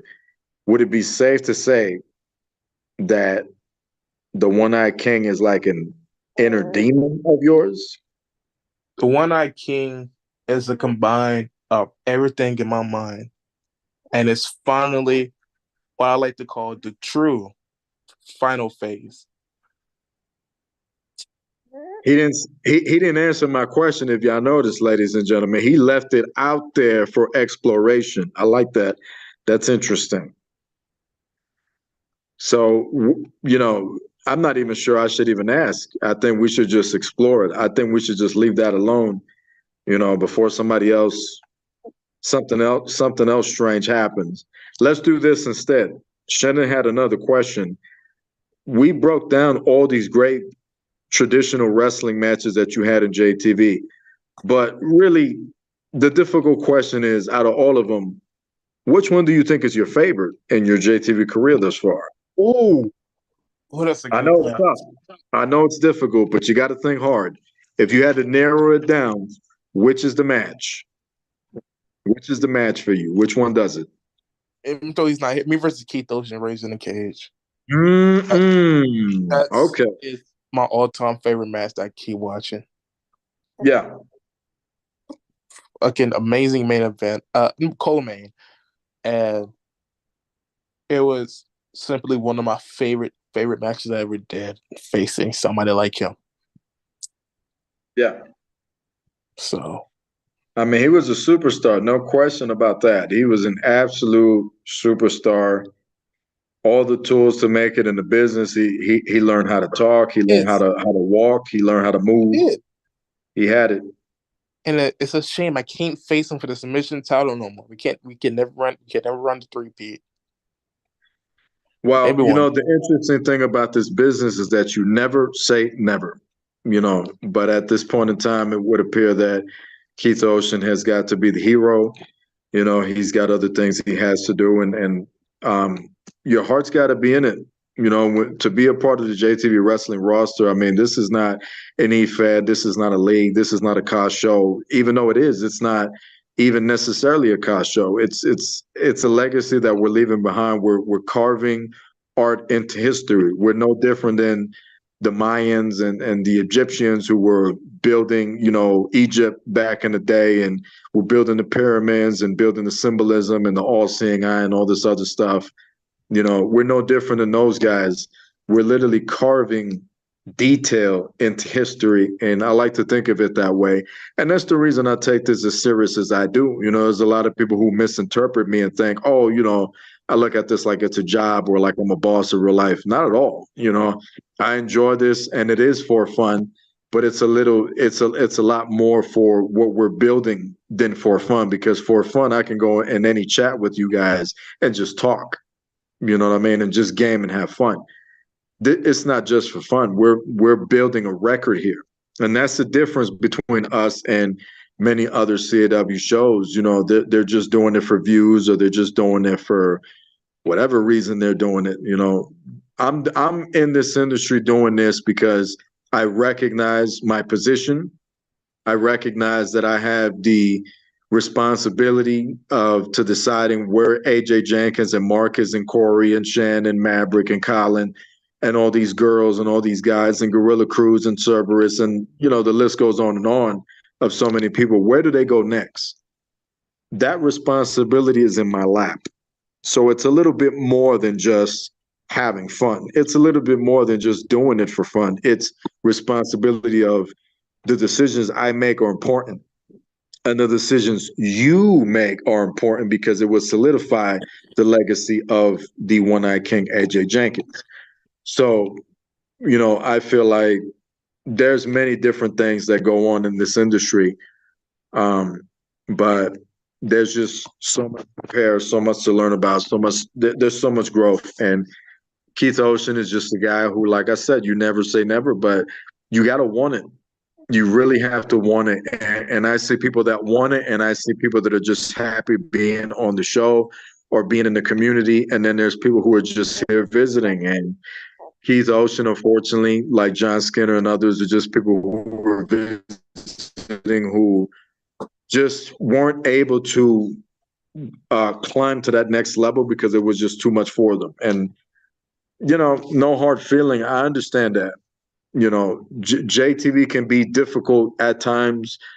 The processing, the planning, the booking, it's tough on me. I mean, I'm the content creator, and we're here doing this live podcast. I take my time, and I'm taking my time with it because I just don't see the neighborhood is not showing us as much love as we deserve. And if the neighborhood was showing us the proper love that we deserve, which we deserve so much love, that, it would be different. But at this point in time, I'm still doing my job behind the scenes for making JTV number one and updating the website and the channel and doing everything I have to do and planning further. But at the same time, we deserve a lot much more love than that, and we're in a position right now where, like, we mentioned Keith Ocean and all these other guys. I can't focus on the negatives. I have to focus on the people that want my help. You want my help. Corey Shen, as much of a pile of shit Shen is, he's still here. He's still the world heavyweight champion. He's still hungry. Corey Flash, Maverick. I want to believe Maverick is hungry and wants to be the best. So many talent on the roster that for me to stop and go, oh, I feel bad about certain people's exit, it's almost like selfish. It's almost like wrong of me. Like I can't do that because it's not fair. I have to just overlook it, and I have to focus on your Gorilla Cruz and all you other guys that want to be at the top of CAW and want to climb the ladder here in the pro wrestling circuit. That's what I have to do. That's my obligation and my position. You're someone that want to be the best. Keith Ocean did not want to be the best.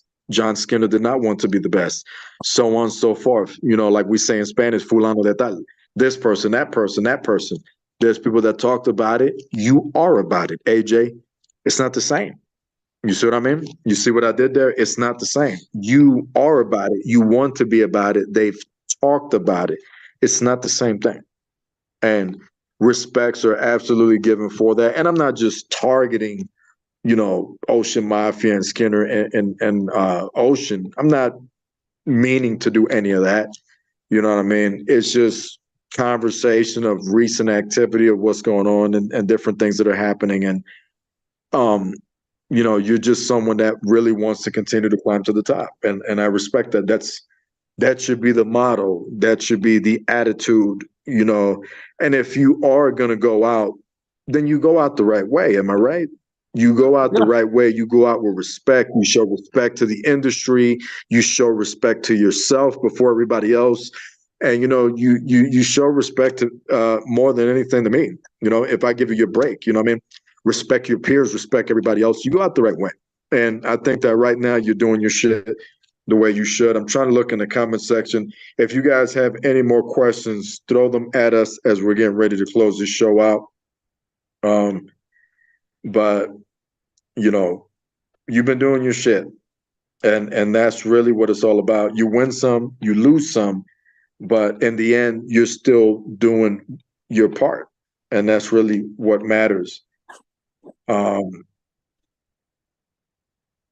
What else we got?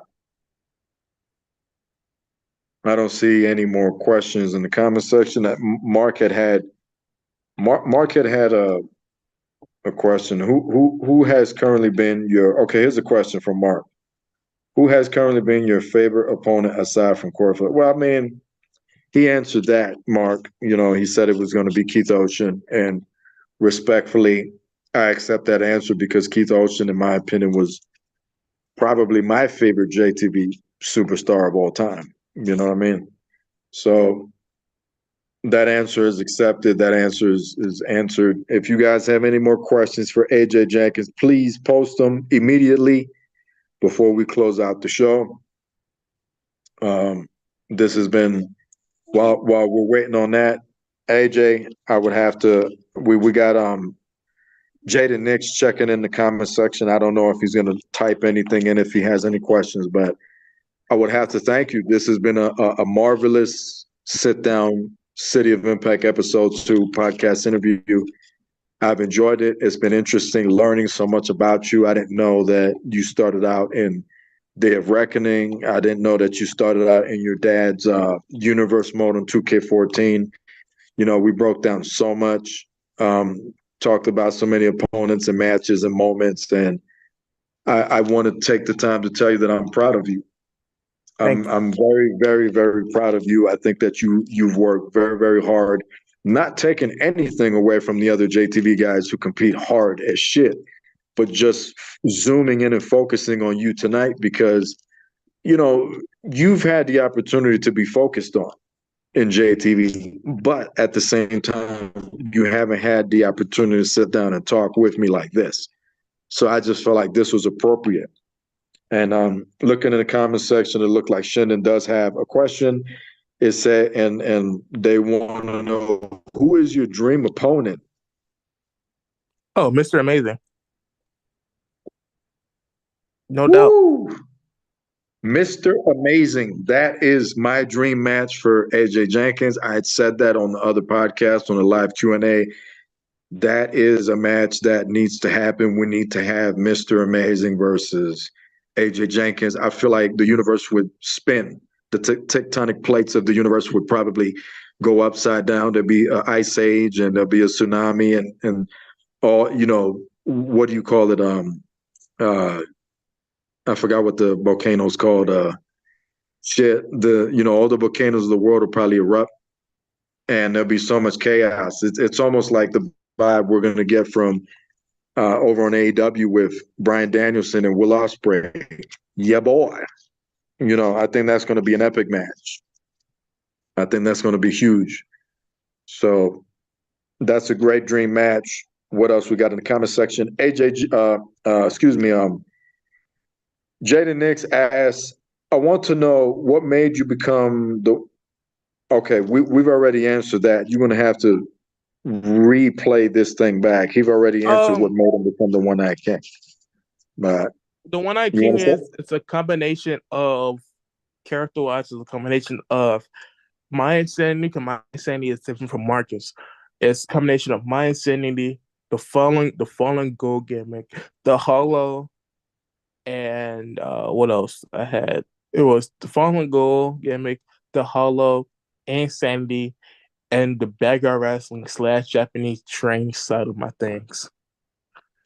It all came together for One Night King. So on 24, get ready to learn shit like get ready to look at like more moves where it look more fucking brutal.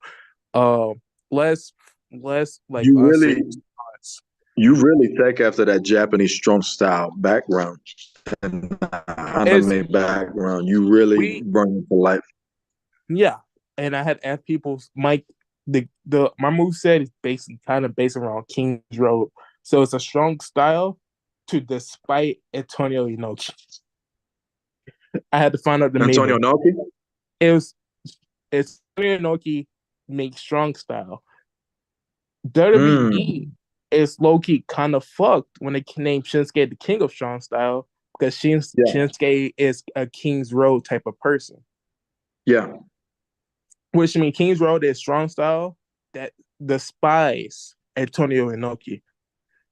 So people like Okada is trained under Inoki. So Okada will be under strong style.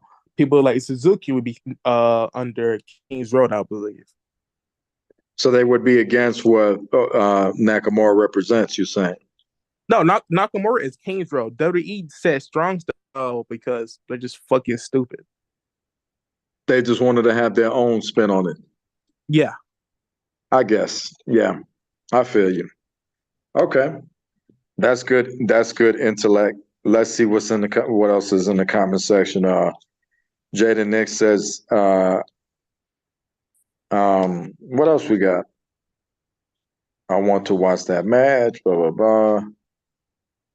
Mark Bennett wants to know, would you be up for a rematch with him? I guess that's like a giveaway question. I will fuck you up in rematch. No doubt. I got the confidence to the point I will fuck you up in a rematch. Okay. Oh, Well, Nick's wanted to ask like big question.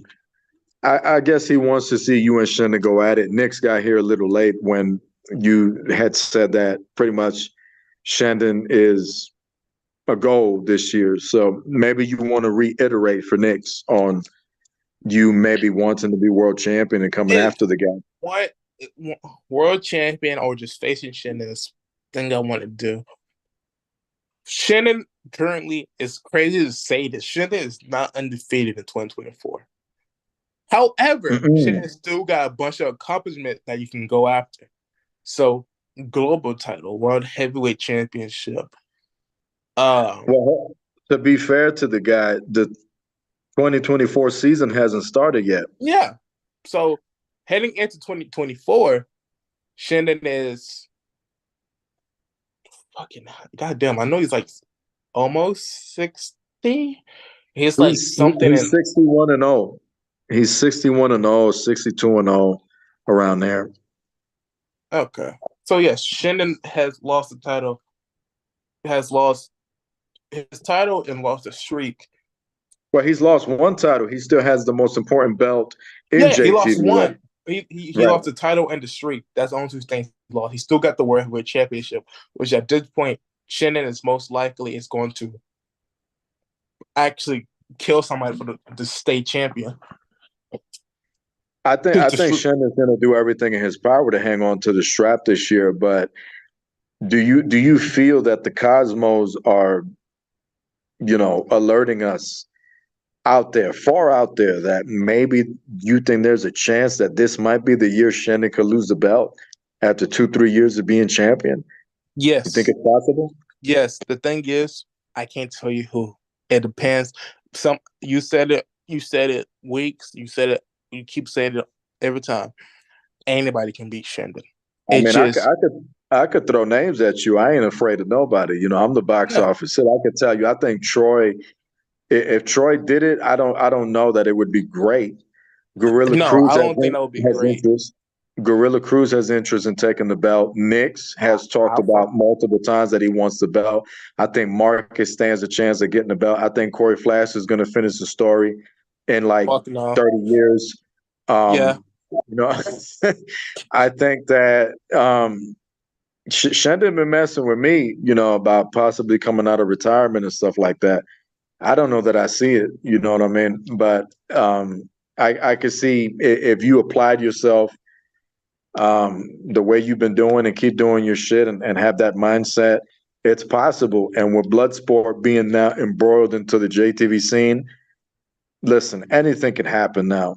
There's no telling what might happen in JTV when Bloodsport is added to it because, I mean, I could see Funkman becoming the world heavyweight champion. So it's going to be interesting to see how the rest of the year plays out, but this bad blood between JTV and BKS it's just a war right now. It's just a war. And you seem to be keeping out of it, when you was just meditating and with your baby, that belt and just trying to stay out of the drama that's going on, you know what I mean? Like you've done in the past. Yeah. But yeah, Shannon. I see Shannon losing the title this year, but it's up to Shannon himself to be like, I'm not losing that title. It's up to him. So he can Adapt or perish. Yeah. adapt or top that. You know what I mean?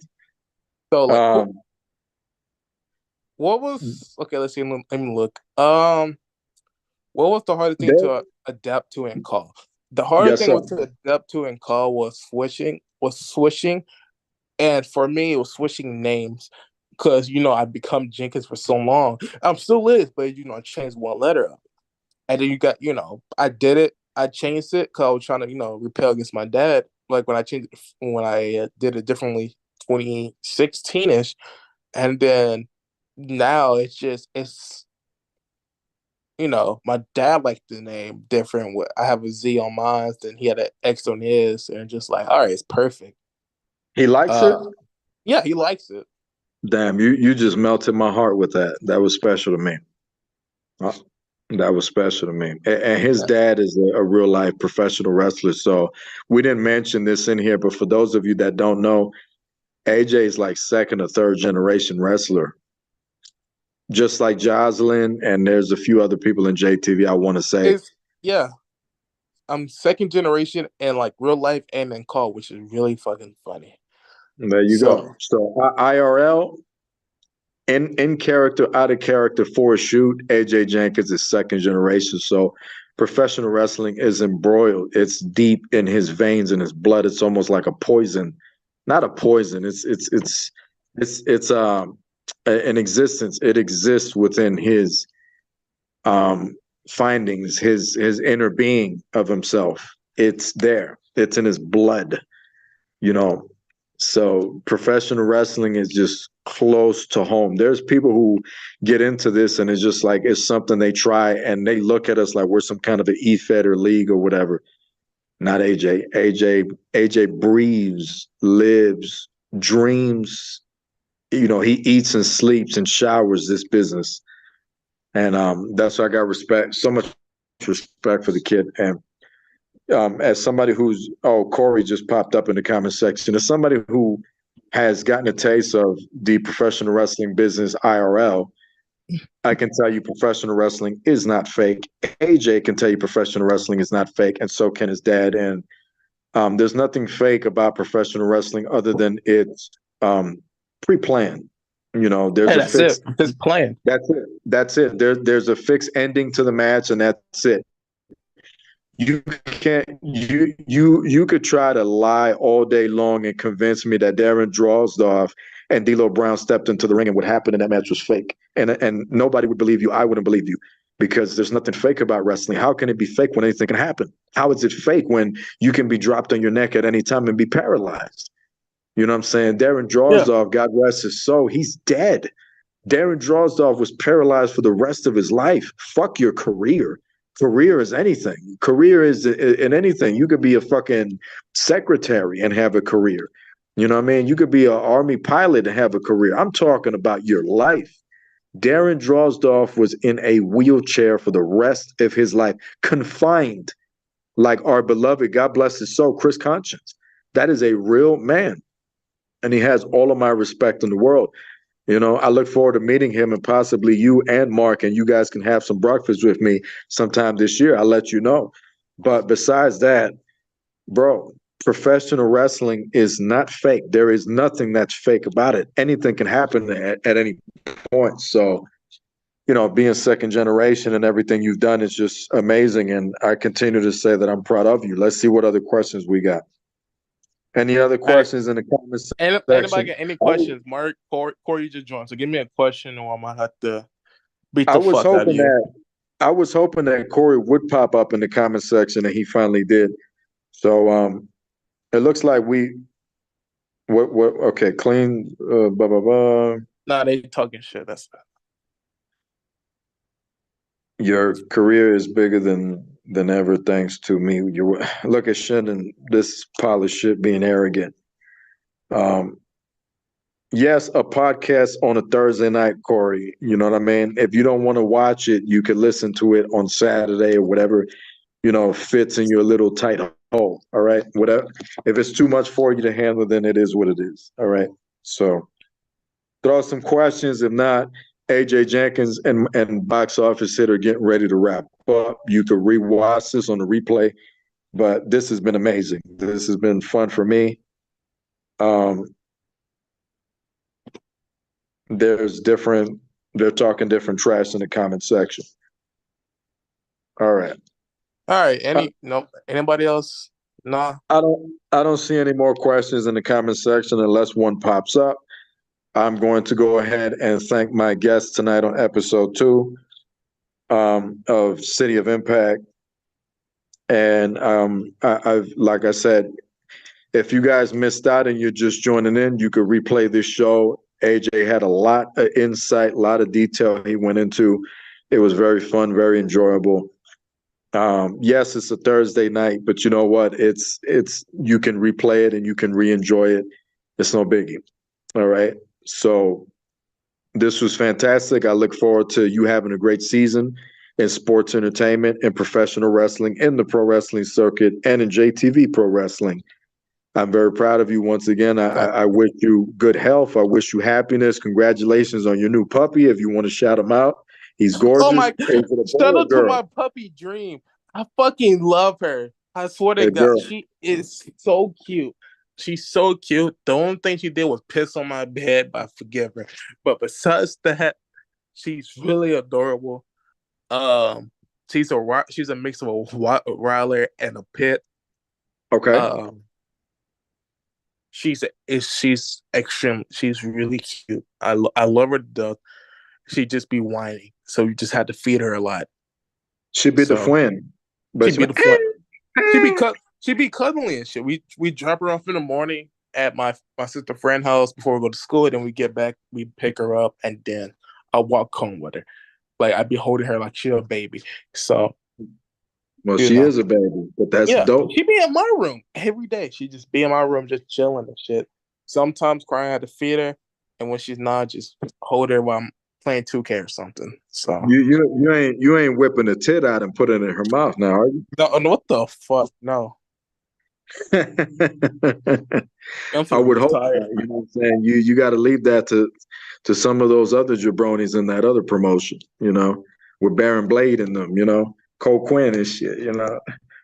Um, what else we got in the comment section? When Uh, me bring back Luke Wells. Oh no, we're gonna have to cut the feed immediately. We're gonna keep my dog out of this. But yeah, I hope you're happy. I wish you all the best. I want to say something really short, really quick, that I would like to put out there for just document it. For just, I really can't stand when people kind of like categorize me and take me. And I'm not going to make this too much about me because this is your night, this is your moment. But I want it to be known that I work with a huge roster in JTV. I don't always have the time. I'm a human too. I have a life to live. I have things to do. I have bills to pay. I have shit to figure out. I don't always have all the time in the world to be your best friend. I don't always have all the time in the world to check on every single person, and much less if you're going to be someone who is just going to push everybody away and you really don't want to be around anybody. I don't appreciate being blamed for, like, if your life is falling apart, like, that's not our fault. It's not my fault. It's not JTV's fault. Come on now. It's not fair. So I just want to make it well understood that whether you believe me or not, whether you want to say I'm full of shit, I really do try to do everything that I can in my power to be involved in everybody's life. I don't always succeed at it because I'm not, I have different things going on in my mind. I'm one person and I have one mind, and I have to run this industry, this conglomerate that we have called JTV. I work with everybody that's in JTV to run this promotion. To me, there's been individuals in the past who have claimed that I'm JTV and this and that. I run the show and whatnot, but JTV is nothing if you guys are not in it. If you guys are not in JTV, I don't want to do it. If JTV was simulated, I would gladly retire. I don't want to do it anymore. Maybe once upon a time, I ran JTV and I was JTV when JTV was simulated. And JTV was about me making all these characters, the Kane Azrael, the Pin, the Corpse, Flash, uh, all these other characters, Majestic Tokyo, the list goes on and on. That's the past. Now it's about the PvP scene. And if it's not about the PvP scene, I just don't want to be involved in it. I work very, very hard to please you guys, to please everybody else. And this year, I am asking all you guys on this roster and everybody to step up and to continue or to start fucking supporting this product. If you want to be successful, you want to be higher up, if you want this show to climb and you want your name to be recognized in that climb, if you're going to eat at this table, you got to do your part, man. You know what I'm saying? Stop seeing shit that's out there. Hit that like button, support, put it out there. You know what I mean? It's almost embarrassing that I have to come on here and state these things, but we don't grow and we don't move if you don't do your part. It needs to be us. It can't be me. You can't rely on Kevin Impact and J Kid to just do all the work and all the logos and all this and that we're just automatically going to be a success overnight. Be the ring boy. You know what I mean? Be the supporter. Be the one that's there helping out. Time and time again, people come to me and say, hey, what can I do to help? This is what you can do to help. Okay, you can subscribe, you can share, you can spam the shit out of.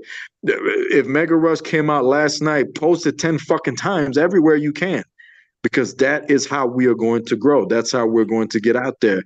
And the only reason we would have to get out there is so we can be successful and your name can get out there, because it has nothing to do with me.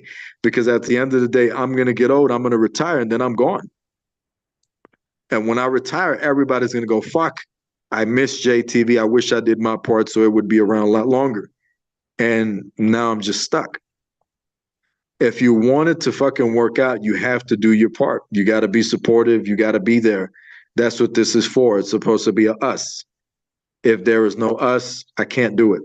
I can't do it by myself. So I'm asking every single person to do their part. There's close to 100 superstars signed to JTV Wrestling. You know what I mean? Why aren't we breaking the 30s and the 40s and the 50s? You know what I mean? It's always your casual 20s that are watching the show. Why is that? You know what I mean? You have people that have things, more important things to do. I get that. But at the same time, it just shows that a lot of the time you have individuals who are just focused on their segment, their part, and then that's it. And then they leave the arena, so to speak. Don't be that person. Give back. Do your part, because at the end of the day, when we retire, you want to look back and say, I worked hard. You want to look back and say, I did my part. And nobody can say shit. But for everybody that's just like quitting or bitching or complaining or just leaving shit on red, shame on you, bro. For real. Because we have so much passion for this industry and what we're trying to do. And here you are just fucking trying to tear down what we worked so hard to build. Shame on you. And I'm gonna shoot real quick. You can get out of JTV, whoever you are. If you're not gonna do your part, get out. I don't need you, because, unlike I've been accused in the past, I'm not power hungry and all this other stuff. I don't give a fuck about none of that. Okay, my interest is in the art form of what we do. So if you just don't care, and this is an E-Fed and you call this a league, get your ass out of here. Because we don't need you, and I certainly do not need you. We need professional wrestlers. We need talent that want to be legends, that want to be Hall of Famers one day, that want to look back like AJ Jenkynz look back tonight and go, hey, I did this, that. I did all this shit, and I'm proud. And we can have a tribute video at the Hall of Fame where we show all your footage, and you're just crying in tears, like you're so emotional. There's just like emotional music playing, and you're like, I feel so good. I'm so happy. Like, I'm so proud of myself. That is my interest, not people that are here because they think they're popular or a big shot or whatever the fuck it is. I don't give a damn about none of that at all, if you need to know. All right, so let's get shit the right way. Let's do shit the right way, and 2K24 is going to be a great season. Shout out to John Madden, who I'm looking to tribute him at our next Hall of Fame, and among other Hall of Famers this year that are going to be going in there. That's just one name I'm revealing. And I'm looking forward to things working out and things being great. Hopefully 2K will get on their shit, give us the updates we need so everything can be good. Thank fucking And God. absolutely. And believe me, AJ knows this. A lot of y'all know this. I can go on and on and on and on, but I want this to be about AJ. So I'm going to stop it here. I'll do a separate video about more shit I want to talk about. Tonight is about AJ Jenkynz. He is the man. He is the formerly Tokyo Ghoul. He is currently the One-Eyed King. He is a call phenomenon worldwide, all over call, and in JTV Pro Wrestling. And this kid is just amazing. Our 5-star champion. Who's going to take the championship from him? Who knows? We'll have to wait and see if any of you guys can step up. But in the meantime, unless there's any more comments, Maverick says he has a question. Real quick, my question is, what are your thoughts on? Okay, anyways, we're going to move on from that question, and we're going to phase into the closing. Yeah, you can laugh. We're going to phase into the closing of this. And this has been amazing. Once again, much love and respect. Smash that like button. If you want to do more for JTV, post a link to this, man. The link to this episode, post it everywhere. Tell your friends about it. You know, if you really want JTV to be out there, do your part. If we all do our part, imagine where JTV would be. We would grow. But if nobody's doing shit, then we're just gonna stay where we're at. We don't grow. And I've said that for many, many years. If you want better, work towards better. Don't just sit there and just scroll past shit. That's lazy, you know. That's not passion. That's not you're not putting your heart into it. And there's a lot of people here. I just see so much talent in JTV that hypes me up, that makes me want to continue being a part of this. Okay. I'm an old man now. I'm getting up there. You know, you guys don't want to hear it, but I'm putting it out there, and I shouldn't be saying this, but I'm going to start putting it out there. All right. Pretty soon, it's going to be the final chapter.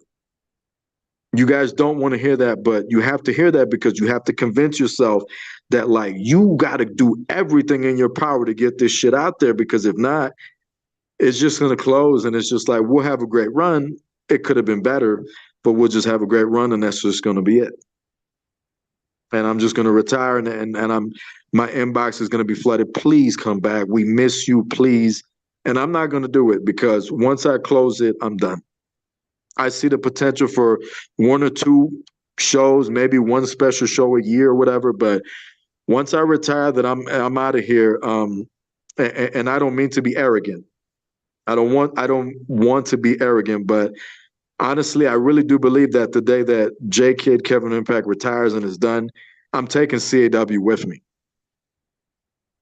Because after that, all you're going to have is pedophiles and toxic bastards and controlling admins and people who are going to promise you the world and are going to manipulate you and all this bullshit, and call is just going to be trash. And I guarantee you, these same people themselves are going to retire because there's no goal anymore. I'm a goal. We are a goal. We are a reason for people to continue. We give purpose to CAW for people to go, oof, oof, goosebumps in their arms. They feel it. I want to be like that. I want to be like them. I want to be at that level. You know what I mean? So in hindsight, CAW is beautiful. It's a beautiful thing. And CAW is our baby. CAW is what we made. You want to talk about Vin Diesel and all these movie stars. You want to talk about these wrestlers in WWE and AEW, all this shit. You want to talk about everybody that ever made an impact in any industry. This is our industry. We run CAW. We made CAW what it is today. Okay? That shit is fucking important. And in 26 years from now, whatever, 30 years, maybe I'm not around no more, whatever. God bless me. God protect my health. But whether I am or not, when you look back on CAW and you look at all of us, you're going to go, fuck, goosebumps. What a time, man. What a fucking time. When all of you guys are old and you got kids or whatever the case is, you moved on to other things. You know, Keith Ocean is going to the military. I don't agree with his exit, but I respect that guy because of the fact that, you know, he's doing something in the world. You don't think he sits back and think about JTV all the fucking time he does. He had to make a decision. And I respect that he had to make a decision, and we're still close and we're gonna remain close unless he changes that. You know what I mean? Point case is CAW is what we make famous. We are the Eminems and the 50 Cents and the Tupacs and Biggies and the KRS Ones. And we are that to CAW. We made it what it is today. This is us. This is our thing. So we have to protect the industry. We can't be competing against each other and destroying each other. When I went into a certain organization, that was my plan. It wasn't for power. It wasn't for global domination of CAW. It was because we have an opportunity to make a huge impact.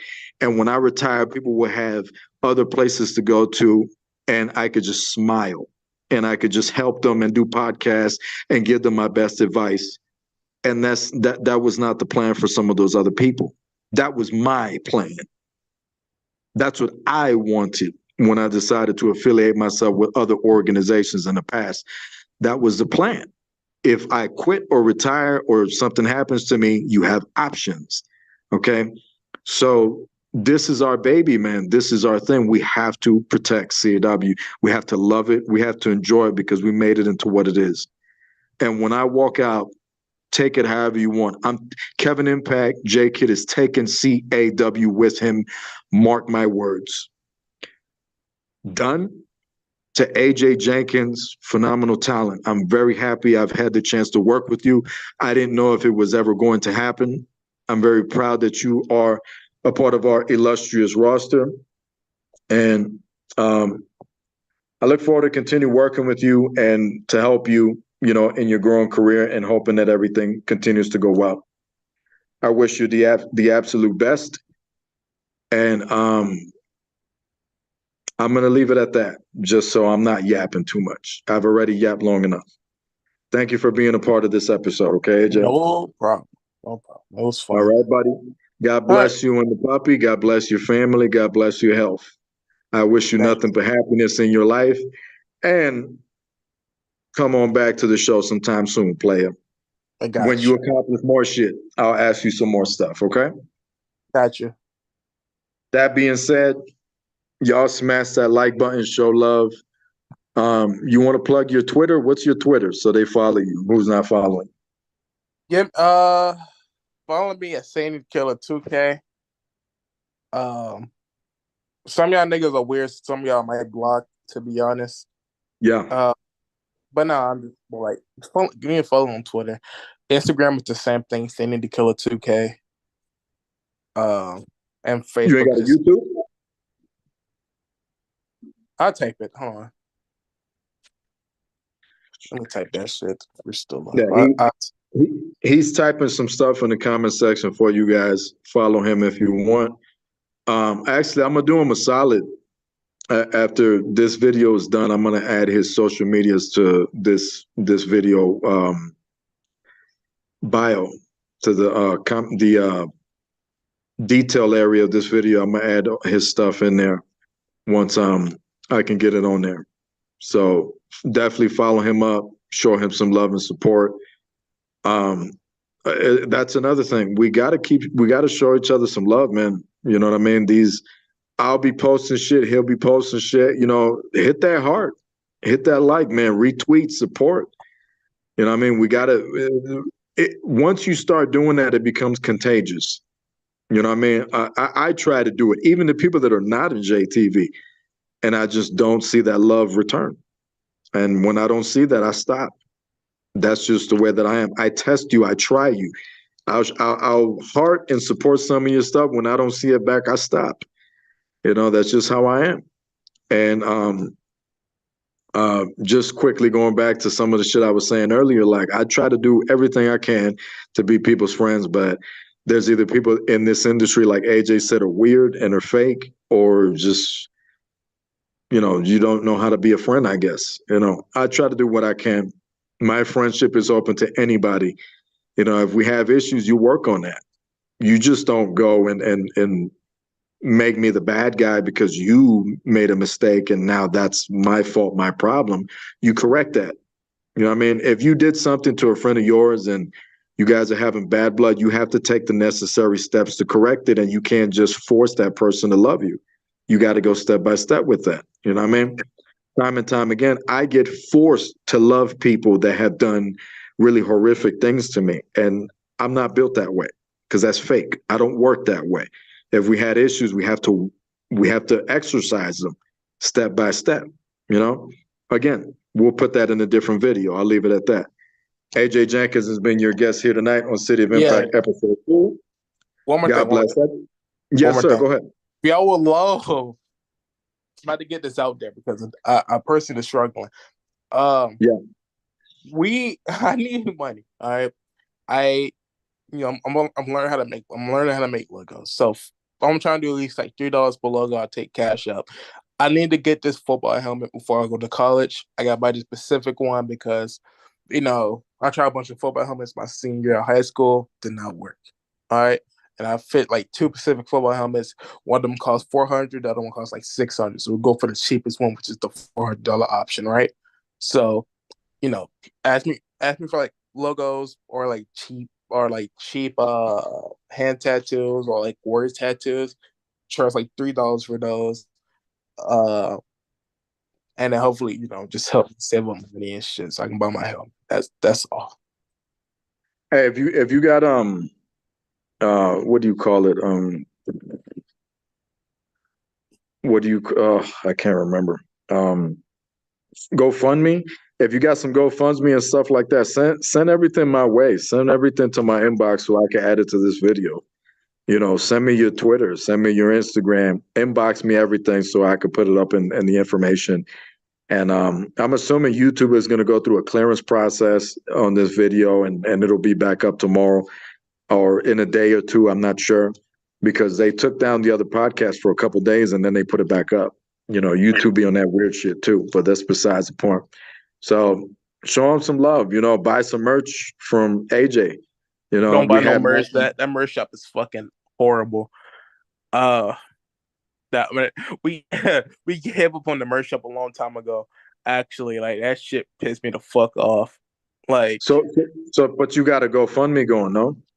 I'm gonna start like me and my dad tells but might start a GoFundMe. So But what do you got going on right now? Is it Cash App or what? What is your thing Cash right App. now? That's Cash App is Okay, where I most likely get money he on. got a Cash App. He put in the chat. If you guys want to show some support, show some love, you know, um, hit that Cash App up, help a brother out. He's doing it for a good And cause. don't worry. I'm the type of guy to tell you if I need something, I will send proof of when I get it. Like I'm dead ass. Like this helmet is something I really need for college. So yeah, shit like this. There you go. And the current goal is $400, right? That's the Yeah. goal. Okay, so fairly, it could be better, but 400 bucks is the active goal. So if you guys want to help out, I know Mark sometimes spends his money on like I don't know pepper or some shit. If you guys got a little extra dough to throw around, help a brother out. And for those weirdos that are going to listen to this, if you want to help a brother out, regardless, I mean, that's acceptable. If you want to kiss a little bit more ass, you could do that as well. Top that, with honey on top and a cherry.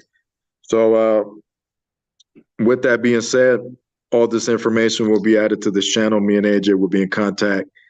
I'm going to be signing out of here as it's getting late. And once again, I'm going to thank our guest tonight, AJ Jenkynz, the 5-star JTV champion. Thank you so much for being on the show. We look forward to talking to you on the next one. Okay. No problem. All right. Any last words before we sign out? No, just don't do drugs, kids. Don't do drugs and adopt your local animals. They probably need a hug. Definitely. Be good to animals. They are a lot better than people. God bless all animals. All right. God bless all of our families. God help us. You guys know that I've been going through a bit of a religious type of revelation. I've been having stuff like that going on with me, and this is not just fictional stuff. This is me. I'm reaching. I'm calling to the other side as much as I can to find out as much as I can, and that's not toxic or crazy. I think that's healthy. Why would you not call to that other side?